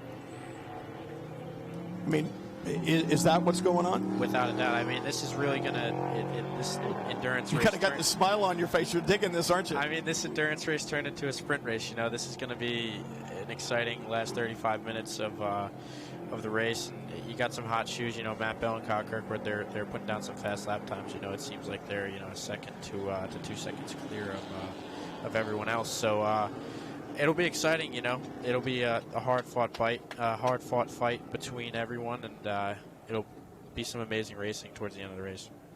Kind of had this smile on your face, like I said, like you were digging it, but you wanted to be out there a little. You're a little bit envious, aren't you? Yeah, I mean. No, he's a lot envious right now. It'd be nice to be out there. I'm sure it would be fun, and you know the pressure would be there, and the adrenaline would be pumping. But it's nice to watch it and see how it all shakes out now. The voice of Austin McCusker, defending champion in the prototype challenge category. You know what it's like to stand on the top podium, and I think every other step of the podium as well. And it's one of those things we talked about it to leave here with a podium finish, and certainly to leave here with a win. When you look forward down the road to the championship, it's a completely different mindset, is it not, than if you leave here with a 5th, 6th, 8th, 10th place finish? Yeah, I mean, with the point system that IMSA has structured, it's if you have a bad finish, it's really hard to claw your way back, you know, if the next guy has a really consistent year. So that's the biggest thing as far as looking at the championship. But there's, you know, some people might just want to go for the wins and not really care about the championship, so you have to worry about them sometime. But if it was me, I'd be worrying about the championship now. It's only the first race of the 6-race season. So. But you bring up a very valid point. It's a 6-race championship as well. So you don't have many opportunities. There's the point structure, and then there's the 6 races. So you don't have a lot of opportunities to throw one away. No. And as we were saying, you know, you look at Stephen McAleer last year, the lost wheel here, and then a problem at Mid-Ohio. Really, the lost wheel here, if you give him points where he was running at the time, which I know you can't do, it negates some other people's points, and all of a sudden you transfer that to the end of the year, and you go, you're going into the last race of the year, and everybody's nose to tail. And so you can't play what ifs, but at the same point in time, what you can tell by looking at that is if you have a bad race in the beginning, making it up is difficult. And particularly for Stephen McAleer, I mean, he didn't even start today's race with that fuel system problem this morning and over the weekend so far. So he's going to come out and leave Daytona with no points whatsoever, and that is a huge dent into the championship aspirations that he and Joe Robillard most definitely had. So another silly question to ask then, when it comes down to it in the end, and it's this intense 3-way battle for the win here, what's more important, the win here at Daytona, the World Center of Racing, or knowing that you're heading into, because you know this feeling well, heading into the rest of the championship with a 2nd place finish here at Daytona, and that's going to help you in your championship run. How much do you risk for the top step? Are you thinking about race wins, or are you thinking about championships? Are they mutually inclusive or exclusive? I mean, in order to win a championship, you need to win races and be consistent. But, you know, you can't win a championship without finishing. So you just have to play those decisions smart. If you could finish in the top 3, it's fine, but you want to go for the race win. If there's a move that you think that it'll be high risk, and you could possibly not finish the race or do damage to you and the competitor, and possibly put it in the wall, then you not make that decision and kind of just move along. I think Elliot Forbes Robinson, who's one of the driver stewards for IMSA, and is in the office just next to us, and I think has won everything in sports car racing that there is to win. We were talking last year, and he said, I just tell young drivers, if you know you can make the move, make the move. If you think you might be able to make the move, don't make the move. If there's any doubt in your mind, you don't make the pass. If you know you can make the pass, make the pass. And his point was, you'll finish a lot more races, garner a lot more points, win a lot more championships with that attitude than you will of, hey, I'm throwing it in and seeing what happens. I think this may work. Yeah, definitely. I mean, you could maybe towards the end of the season, you could do those types of move where you think it may work, but the first race of the season, I definitely wouldn't. Not the place to do it. Definitely not in my opinion at least. Well, I'm going to take your opinion because you've got a championship in this category, and I know that you guys, like I said, you finished on every step of the podium. You had some finishes that were off the podium. You did what you needed to do to win championships. And you look at a guy like Dakota Dickerson and where his championships literally have taken him. His F4 championship gave him the opportunity to win an F3 championship. His F3 championship has given him the opportunity via that scholarship to be here. Yeah, I mean, Dr. Mike Thompson from MLT Motorsports, he wanted Dakota in any case, and certainly winning that scholarship helped Dakota secure that ride. He's using that now to lead this race. And, there's a bunch of drivers in this field who've won various scholarships through the years, and it's certainly good to see that there are such opportunities for people to further their racing career. I believe Kyle Kirkwood is a beneficiary of some scholarships along the way. Yeah, well, he and Dakota Dickerson actually were both Team USA scholarship winners. That's exactly right. Dakota now, amazingly, 4 or 5 years ago. It's hard to believe it's gone past so quickly, but they both made great strides since winning that Team USA scholarship, and particularly Kirkwood. I mean, God, he's been almost invincible in open wheel racing over here the last few years. He's won a couple of championships in each of the last 2 seasons. I'm impressed with not only the young drivers we're talking about, but I'm impressed with the fans. I'm watching the fans in the grandstands right now, and I want to see these fans raise their hands and give a cheer, not only for the drivers that are out there on the racetrack, but for themselves, because these fans have been sitting here through good weather, bad weather throughout the weekend, and they've been watching some racing going on. So I know there are lots of scouts here. If you're a scout, if you're a race fan, give yourself a hand, cheer yourself on a little bit, because you guys have been stalwarts throughout. A little football action going on down on the infield. I know they've been watching race cars too. They're just playing football right now. Yeah, we're under caution. That's fair enough. Yeah, we're under caution, so you can go throw the football. We're coming down now. We're under half an hour to go then in this race, and we're still under caution. And there are. I was just wondering why the number 17 car wouldn't have made the opportunity to come into pit lane during this caution period. And I wondered whether it was in the IMSA WeatherTech Sports Car Championship, if there's a caution period that follows shortly after a previous one, within 15 minutes, then there is what they call the next full course caution. It is a short caution when the pits are not opened. That is not the case in the prototype challenge. So the pits, drivers have been able to make a pit stop during this caution, but I don't think anybody has done so. And that's slightly surprising. Well, maybe the answer to this question about the 17 that we keep asking, maybe the answer is we're wrong. Yeah, maybe he could have dry tires on. Yeah, maybe we have miscalculated his pit stop strategy, and it's our issue, not theirs. We're about to find out. 28 minutes to go from Daytona International Speedway, round 1 of the 2020 IMSA Prototype Challenge Championship. Lights off on the safety car, and we'll go back to green with about 27 minutes to go, and it is going to be a shootout. Open wheel standout. Dakota Dickerson in front in the black 54. What does he have for Garrett Griffiths, Max Hanratty, Kyle Kirkwood, Matt Bell right behind him. The top 5 all on the lead lap. Dickerson down low right along the stripe, waiting for the green flag. There it is. We're racing again at Daytona. 27 minutes, 20 seconds to go. What's going to unfold? Find out. Down into turn 1, Dickerson with a good restart. great on the brakes, closes the gap just a little bit. Hanratty in there in the blue and yellow 75. Kirkwood as well. Matt Bell in the 64. And Dakota Dickerson with a great jump off of turn 2. Not that good under brakes, it seemed like in turn 1, but used that slower entry to his advantage and a huge lead off of turn 2 and extending the lead out of the International Horseshoe. Dakota Dickerson with a stellar restart leaves everybody else to fight for the scraps.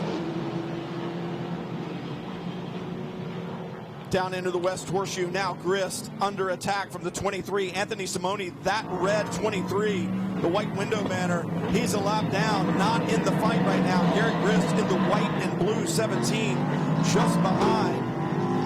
And really the car putting pressure on him. The next car in line is the 47, the car that matters, trying to work through lap traffic. That's Kyle Kirkwood, and that's going to hold him up a little bit. That's good news for Dakota Dickerson. Yeah, he's going to try and jump out front now here. We're going to have to see whether Garrett Grist can make this, get the pace going now once we're back to green and running to the finish. Look, I've got to correct myself. I think I said he didn't make a pit stop after, not this during this last caution bit, but the previous one. He did make a pit stop, didn't he? The number 54 and the number 17 both made a pit stop on lap 50 at the end of lap 55. So my apologies for that. What sort of kind of threw me is the fact that Grist did not get up to speed during, in the green flag running between those two pit stops. He fell right back. That's what kind of led me to believe. I think he has made a pit stop. He must be on slicks, but he wasn't able to get the car really running to its ultimate capability. We'll see now, though, whether that has changed. Open wheel standout. Kyle Kirkwood in the 47, all over Garrett Grist. Tries to go around the high side through the tri-oval, braking for turn 1. Gets the job done. Grist dropping back. Kirkwood going forward. That red 23 now, the next target for Kyle Kirkwood. Not on the lead lap. That's Anthony Simoni. So Kirkwood wants to get by him, try to close down on Dakota Dickerson. But Dickerson has used that squabble behind him to his advantage. Lap cars mixed in with lead lap cars on that restart. That's been advantage Dickerson and has really held up the other players. Now Kyle Kirkwood has had to work through that, as has Max Hanratty. Hanratty's dropped back to 4th, and Kirkwood now trying to get past Simoni.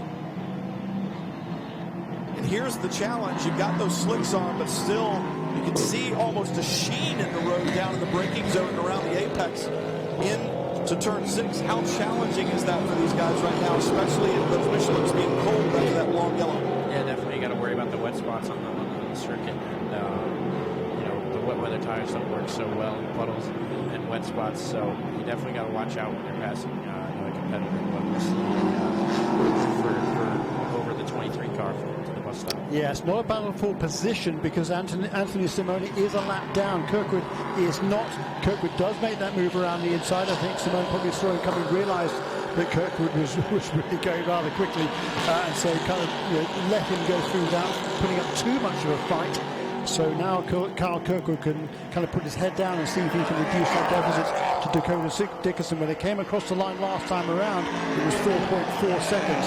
Here comes Dickerson now across the line. His lap time, a 1 minute 49.6. That is his fastest lap of the race so far. Kirkwood, a 1:48.640, a new fastest lap of the race. For Max Hanratty, we saw he and Cameron Castles both lead the blue and yellow number 75.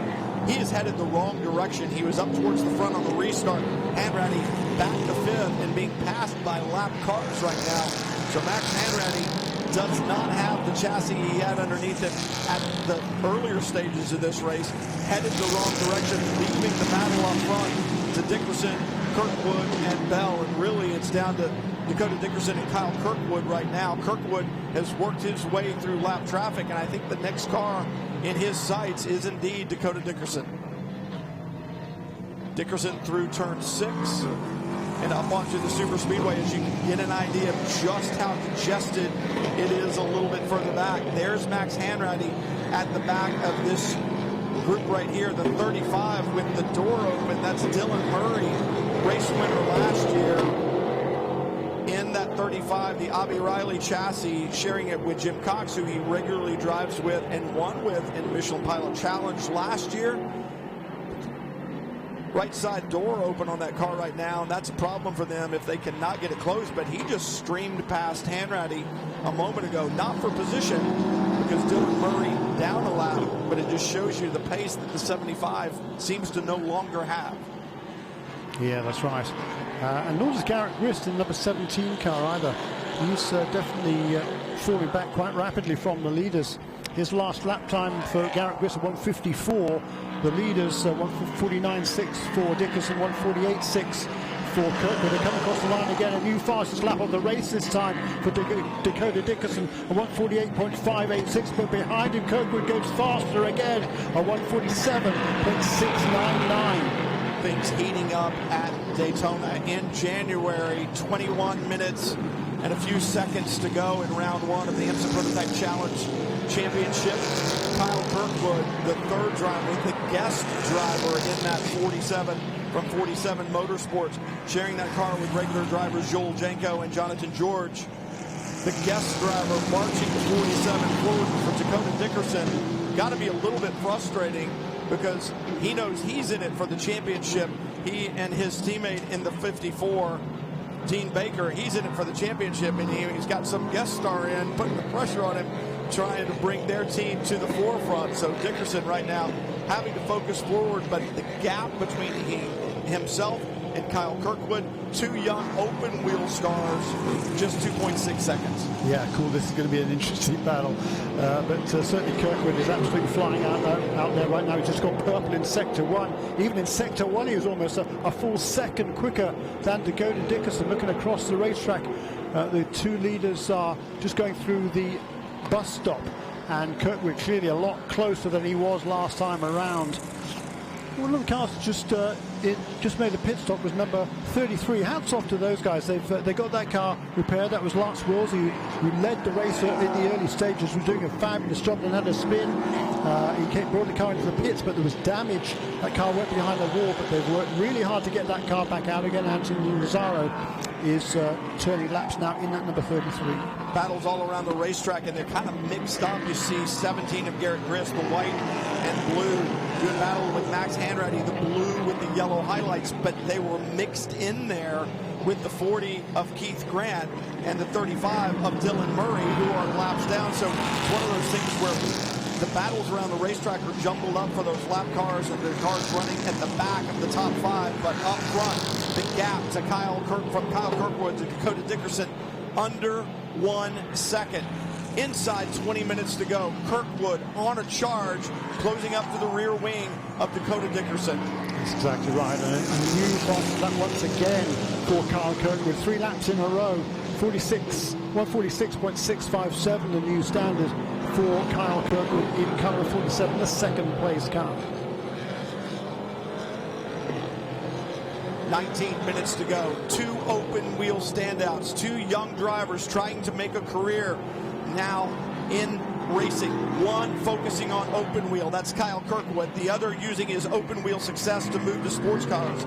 That's Dakota Dickerson. They are locked in a battle up front within a second of each other, and good battles around the racetracks as Max Hanratty gets past Garrett Grist, and Grist now seems to have fallen well off the pace. The blue and white 17 dropping back, the light blue and yellow moving forward, and the gap continuing to close up front. Dickerson and Kirkwood. The battle for the lead closing down into the tri-oval. Kyle Kirkwood looks to the outside, across the line, down into turn 1. He seems to have the handling on that 47 Motorsports entry and makes it look easy as he goes around the high side and gets it done. Kyle Kirkwood around the high side of Dakota Dickerson and gets the job done down into turn 1. Used a little bit of the draft, but it seems like from this restart, Kyle Kirkwood has been on a charge, and that the car he has underneath him is spectacular, doing exactly what he wants to do. And let's face it, these 2 young guys, open wheel standout, both of them championship winners the last couple of years in their respective categories. There's as much bragging rights on the line just for that pass as there is for this race win. Dakota Dickerson wants to say, hey, I'm just as good as you are, but I think I'm going to focus on sports car racing. And Kyle Kirkwood says, I want to win anything that I can, and just go ahead and submit the fact that I'm a championship caliber driver. So a lot of, I shouldn't say ego on the line as in arrogance, but these kids want to win. These drivers want to win. They are the stars of tomorrow. They are, but I mean, that was a clear example of the straight line speed superiority, I think, of the Norma chassis. I mean, he just breezed past Dakota Dickerson there. When it came out of the bus stop, there had to be 10 or 15 car lengths between them, but by the time they got to the start-finish line, Dakota Dickerson has already had to give best to Kyle Kirkwood, and Norma just breezed past, and that is another new leader of this race. That's Kyle Kirkwood in car number 47 now with 16 minutes remaining. Talk about these young drivers being the stars of tomorrow. Austin McCusker, one of those stars as well. One of the co-champions in this category last year. Austin, you look at that pass, it really was kind of almost a foregone conclusion with a decent run off of the bus stop. Yeah, he made it look really easy. He sucked up on through this long straightaway and just made an easy pass on the outside. Now he's stretched the gap. He's up to 2.1 seconds already. So it seems like if he can just keep his head down and not make any mistakes, he'll, knock on wood, hopefully come home with 47 Motorsports. 16 minutes yet to go, and I think the other thing that we saw there was a world of respect because of Dickerson's part. He stayed down low on the stripe. He said if you want it, you're going to have to go around the high side, the more difficult side to get the pass done. But I watched that car coming down the stripe.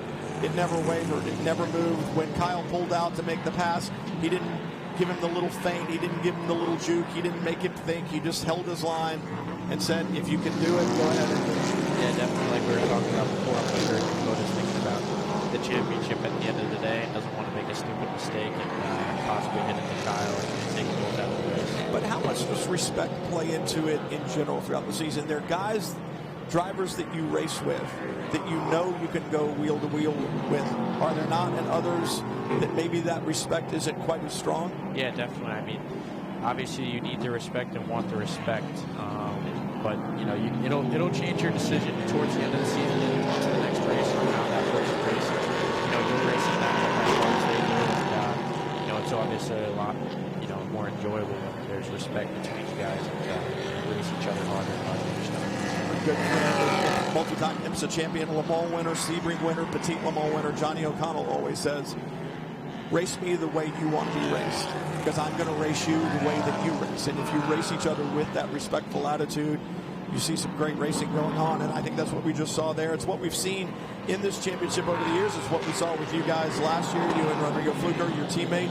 That's how you brought home a championship. We're seeing a good run here today, and right now for Kyle Kirkwood, it's just another tick of the box showing people what type of a driver he is. He's certainly quick, but he's versatile. Yeah, and after taking the lead, is he going to be content to just cruise home? No. Each of the last 2 laps since taking the lead, a new fastest lap of the race. The new mark on this last time around was 146.271. That's still a couple of seconds away from Tony Kazimitz's record from last year, but he's just pulling away from the field. And Dakota Dickerson now, he's going to have to keep that pace up, because not too far behind him and actually closing by more than a second on that last lap is Matt Bell in car number 64. So with the track conditions now pretty much fully dry, I think the advantage has very much gone back to in the way of the Normas. We've got Norma first and third, we've got Ligier's second and fourth, but it's the 2 Normas that are clearly the quickest cars on the track at the moment. Kyle Kirkwood in the lead, pulling away.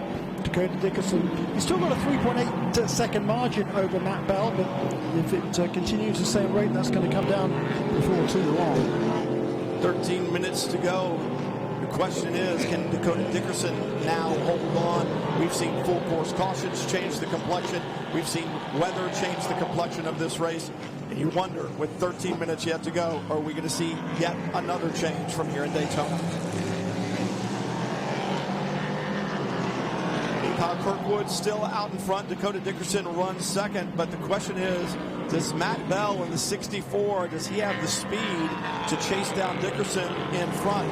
Quicker right now, lap to lap, and only 3 seconds behind. But you figure the lap times that these guys are running, catching Dakota Dickerson is one thing. Getting by him is another. But Jeremy said it a few minutes ago. Austin McCusker here with us, defending champion. That Norma chassis, you drove it. Good straight line speed. Daytona at this racetrack, when you come into the bus stop, what's the distance you need before you've got a good draft on somebody, and what's the distance you've got to have before you know that you're going to have a good run by him down the front straightaway? I mean, as long as you're in the tow, I think the Norma seems to exceed in the last quarter of the straightaway here, and it seems to actually keep pulling is where the VJ seems to plateau a little bit. But it seems like the 64 car and the 37 car have a drier track set up than the 54. Again, we talked about before, maybe the 54 was set up for a little bit of the wet, so that's maybe why he's dropping back. I was going to ask you, too, about the aerodynamic silhouette of this car in those conditions. Do you add more downforce in the rain, and perhaps is one of those cars, is the 54 loaded with a little bit more because they thought it was going to stay wet a little bit longer, and that just accentuates the difference? If you're running more downforce, it's great that it sticks and that you've got good braking, but it is going to create some drag. It is going to hold you back down the straightaway. It's definitely a possibility because, as we saw with Kyle Kirkwood went by Dakota Dickerson, he kind of breezed by with ease, and sometimes it's not that easy, but he made it look easy, and you know, he could have some more downforce in the number 54, but it really could affect that. And I know some people, and certainly this conversation in the paddock, whether it's the Prototype Challenge paddock, the Michelin paddock, the WeatherTech paddock, you know, talking about balance of performance and straight line speed and this and that and so on and so forth. But really, every car has its strengths and weaknesses, and those vary and change by the racetrack that you go to, right? I mean, you may have the weapon of choice at one racetrack, but it's not the weapon of choice somewhere else. You may think that the Norma chassis excels on top speed, but if you go to a tight, twisty racetrack or one with a lot more stop and go corners, it may not be the one that you want to have at that particular track. Yeah, definitely. At some other circuits throughout the season, you'll definitely see the Norma.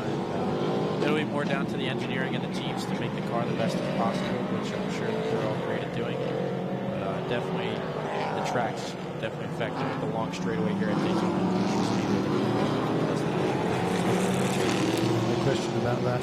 And just to hammer that home again, Kirk Hogan, another fastest lap, 46.169 now. Dakota Dickerson, though, in second place. He's just turned his best lap of the race. That was a 147.6, but even so, he lost 0.8 of a second to Matt Bell. The gap from second to third now is down to 2.1 seconds. I was going to say he needs to find time because Matt Bell is there. See a problem for, I believe, the 11 who spins, staying wide, letting Matt Bell through, and Matt Bell he wanted to see that 11 out there. He wanted to see him out of the way. He certainly didn't want to see him at the apex of the bus stop. That would have checked up Matt Bell, but nothing doing. A clear shot now to Dakota Dickerson out of the bus stop and into the tri-oval, and it looks like a repeat. It's just a little bit further down the racetrack than when the 47 went by Dakota Dickerson. Dickerson may be able to battle a little bit. No, he can't. Around the outside, Matt Bell goes and makes it look easy. Gets to the middle of the corner, gets the car turned, and then off the corner he goes. And for Dakota Dickerson, just a bit helpless right there as Matt Bell around the high side, and now Dakota Dickerson needs to hold on to the 54 as he's going to be relegated back to third. Still a podium finish. Yep. And now is where you've got to let any emotion that you had built up, I would think, Austin, go. Because when you look at it, Max Hanratty well back. The podium finish for Dakota Dickerson is there if he'll just stay cool, calm, and collected. This is really kind of where it all gets set up. Matt Bell in the trailing 64, the 11 goes wide, so he doesn't get held up at all. It's a great shot off the bus stop, but when you look at it right there, it's about 4 or 5 car lengths. By the time they get to turn 4 on the super speedway, there's nothing there anymore, and as they come across the line and head down into turn 1, Bell to the high side, and there's no out-braking that goes on. He goes around the outside, clears the 54, back onto the preferred line, and then onto the brakes. So there's even no battle in the braking zone. Not a big battle at all. I mean, the 54 definitely has to have a little bit more downforce than they did in the dry setup. I can see they had 5 lanes on the car. And I saw a bunch of the Ligiers in the paddock that weren't running them in the dry sessions yesterday. So maybe that's a factor, and maybe a little bit more rear wing is causing a little bit of drag. Well, and it doesn't take much. You know, it's just because that dividend either gets paid or lost all the way from the exit of the bus stop. If you're running that extra downforce in the wet, well, that's great. That benefit helps all the way. But if the track dries like it has, I would assume that the penalty you pay all the way around. It affects the acceleration. It affects the top speed. Ultimately, it affects the elapsed time from the exit to the braking zone of turn one, and that's what we see there on the racetrack and the difference in speed. Yeah, definitely. It seems to it definitely impacts the acceleration, and you can see that it just doesn't carry the speed. It gets to the top speed that the normal does. Inside 7 minutes, Kyle Kirkwood putting on a performance since the final restart. About 20 minutes to go. Kirkwood out in front, 9 seconds in hand over Matt Bell. 2 Norma chassis running first and second right now. Dakota Dickerson in the first of the Ligiers running third. He's had a good run. We've seen some great fights and some great strategy play. The 75 seemed to have the strategic advantage. Cameron Castle's doing a fantastic job of saving fuel, going well over an hour on that first fuel stint, setting this team up for an opportunity to do one less pit stop than everybody else. But the full course caution changed all of that, and the strategy gets changed again. It is not over. 6 minutes plus to go as Kyle Kirkwood goes around the outside of one of the lap cars. And anything can happen. You've still got to clear everyone. You still got to get by. You never know if somebody's going to have a mistake, make it a little bit more difficult. You don't want to be a part of somebody else's issue. So inside 5 minutes to go, Kirkwood still needs to stay focused forward. Yeah, definitely. It seems like Kyle's got a pretty good gap, almost 10 seconds. So I would just, I'm sure he's not going to tune it down a notch, but it seems like he's setting purple lap times every lap. So you just got to make sure he passes the lap cars at the right time in the right place, and make sure there's no contact. Yeah, I think he had passed a couple of cars on that lap, did Carl, so it was he lost a little bit of time, but as you say, he was still purple in sector 2 on that lap, so yeah, he's extended that lead. It was tricky a little bit because of that traffic. There's still 7 seconds. There's a comfortable margin for Kyle Kirkwood with just 5 minutes remaining in this race. Dakota Dickerson, he's pretty much settled for third place, and that car and there's 54 in third place, and number 75 Max Hanratty in fourth. Both of those two teams have made it to the end of this, will have made it to the end of this race, we believe, on just the 2 pit stops. So they played the strategy right, but it just didn't quite have the pace. But Max Hanratty in that 4th position, he's stretched away from Garrett Grist in this final stint of the race by a very comfortable margin. Garrett Grist must have some kind of a problem in that number 17 car. Kyle Kirkwood, inside 5 minutes to go, still looking to maintain that perfect batting average. Has run 1 sports car race in the Prototype Challenge category. That was the 2018 Michelin Sports Car Encore at Sebring. Walked away with a victory there with his teammates. Steps back in here this weekend in 2020. The opening round of the IMSA Prototype Challenge Championship. And looking to make it 1,000. The perfect batting average, his second race, looking for his second victory. Inside 4 minutes to go now. Defending champion in class, Austin McCusker with us in the booth. I'm Brian Till along with Jeremy Shaw. And Austin, you've got a big lead like that.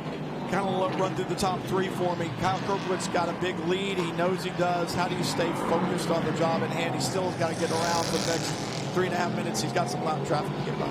Yeah, I mean, you're going to be putting as much effort into it, putting down fast sector times, but the biggest thing is getting by lap traffic as possible, and just not making any contact, not making any stupid decisions, avoiding any wet spots that may still be on the circuit.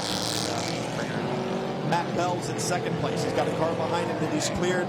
8.5 seconds to the leader. Chances of catching him pretty slim. So as Matt Bell, are you still digging as hard as you can, or have you gone into just maintain mode? I think Matt's probably pushing as hard as he can. He doesn't know what's going to happen to Kyle. There could be a slow up with another lap car. Could decrease that gap substantially. So he's probably pushing for everything. I don't know if he's taking any big risks. He's passing lap cars, but he's definitely pushing his hard. Dakota Dickerson in third, a little bit dejected. He's had 2 Norma chassis drive by him down the front straightaway. led this race for a good part of it in the latter going, but he's got a podium finish there. What's his team saying to him on the radio? What's his focus right now? He's probably just trying to hold on everything he can. There's a big gap to Max Hanratty, so I'm sure he's just trying to hang on, make sure he doesn't make any mistakes, and no contact with anything, no mistakes at all. So I'm sure that the team's just trying to tell him take the points and go. Yep. You just changed driver suit and helmet and cars faster than any other 3 drivers ever could. I just had you in 3 different cars and 3 different helmets. And gave us some great insight. It's been great to have you here because of that. Yeah, what were you saying about Kyle Kirkwood? He just set the fastest lap of the race. There was just over 2 minutes remaining, so he was only a few seconds away from the white flag. He'll have to do 2 more laps now to get to the end of this race. So 1:45.786 then for Kyle Kirkwood, our race leader, and a 9.1 second gap back to second place. That's Matt Bell, the Englishman. Dakota Dickerson running really nicely in the 3rd place. That'll be a great start to the season for MLT Motorsports. As Austin McCuskey was saying, he knows firsthand that Norm must definitely have a slight advantage here at Daytona International Speedway. So to come home the best of the Ligiers in 3rd place after a really good run, leading the race for a goodly portion, that's a great day's work for Dakota Dickerson in that number 54 car alongside Dean Baker from Canada. I've so appreciated having your experience here. I mean, you and Rodrigo left here last year with 2nd place points, I believe. Yep. And so you know that you don't have to win this race to win a championship, but you also know by looking, we talked about Stephen McAleer, if you lose a bunch of points here, it's hard to compete at the end of the season. We talked about the 6-race stint, so that makes it difficult. I would think white flag this time by for our leader, Kyle Kirkwood, unless he slows dramatically on the racetrack, but I don't think he gets slow enough to make up those 42 seconds. So I think he's going to do 1 more lap around here. And there's Dakota Dickerson probably echoing your thoughts, and that is take the points and go. Yep, without a doubt. He's definitely playing it calm right now and just waiting for that checkered flag to fly.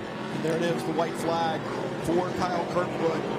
What a performance he's put on, and it's been so enjoyable to watch all of these drivers, but for all the spectators here and all the viewers at home, you really are watching the future of both sports car racing and open wheel racing in this country with some of these young drivers, stars like Kyle Kirkwood, Matt Bell, Dakota Dickerson. One of those deals where you look at these young drivers, these are the names that you'll see. You'll also hear names like Rodrigo Kluger and Austin McCusker, who we were fortunate to have with us today. Austin, like I said, very much appreciate you being here and appreciate your insight. It's just thrilling to be a part of this Prototype Challenge Championship, where you get to see not only great racing and great technology, but a little glimpse into the future as well, and very different outlooks on what motorsport is, from some of these silver drivers on their way up to bronze drivers who are just happy to be here and pleased to go sports car racing with world-class sports cars that IMSA provides. Kirkwood up on the banking one more time through NASCAR 2 down the back straightaway into the bus stop. Yeah, you've got to feel for Garrett Grist. He's just got a lap down. He's just cruising to the end now, trying to reach the checkered flag. He has gone 1 lap down. In the 5th position, number 17. That's another car that led early on, but he's now got to try and just complete this last time and hope to stay ahead of Anthony Simone, who's charging hard, number 23 car behind him. Some stories that we didn't want to talk about. Joe Robillard, Stephen McAleer missing this race, not starting, and Anthony Lozaro, the problems for he and Lance Wilsey. Disappointing to see those, but thrilling to see young stars perform here at Daytona, like Kyle Kirkwood, who takes the victory in the 47 for 47 Motorsports at Daytona International Speedway. Joel Janko, Jonathan George, Kyle Kirkwood will celebrate a race win, round 1 of the 2020 IMSA Prototype Challenge Championship. And they start off on a very, very strong footing with that victory here. Superb drive by Kirkwood. Matt Bell, impressive as well, as was Dakota Dickerson. And as you pointed out, Austin, for Dakota, he's just got to take the points and go and just say, my weapon will be better at another racetrack. That's what makes this racing so intense. I think it's what makes it so good, is you've got opportunities all along the way and make the best of them when they arise. Definitely got to make the best out of the race that you can. And 3rd place is not bad for the championship. I'm sure he should be happy with that as he's looking for the next game championship. Biggest surprise for you, Jeremy? biggest surprise? I don't know. Just the fact that probably so many cars had difficulties of one sort or another. But certainly it's no surprise that Kyle Kirkwood would come away with the victory here. That was a great effort, and it was a great end of the season in 2019 for that crew, with Jonathan George and Joel Janko winning the Michelin Sebring Encore, and then coming here at the start of this season, bringing Kyle Kirkwood along with them as well, and they're going to get this victory again as well. So it's been 2 wins in a row now for that for the pair of drivers, and Kyle Kirkwood, he was the icing on the cake today. I won't say it's a surprise, but what about drives by like Stephen Thomas, a guy with not a lot of experience? He and Thomas Merrill with a good run to 8th. Good to see them. Brothers Keith Grant, David Grant back in a different chassis, a different team this year. They're back at the Norma chassis to try that. I thought it was great to see Dylan Murray and Jim Cox climb into that Ave Riley chassis that we haven't seen in a couple of seasons.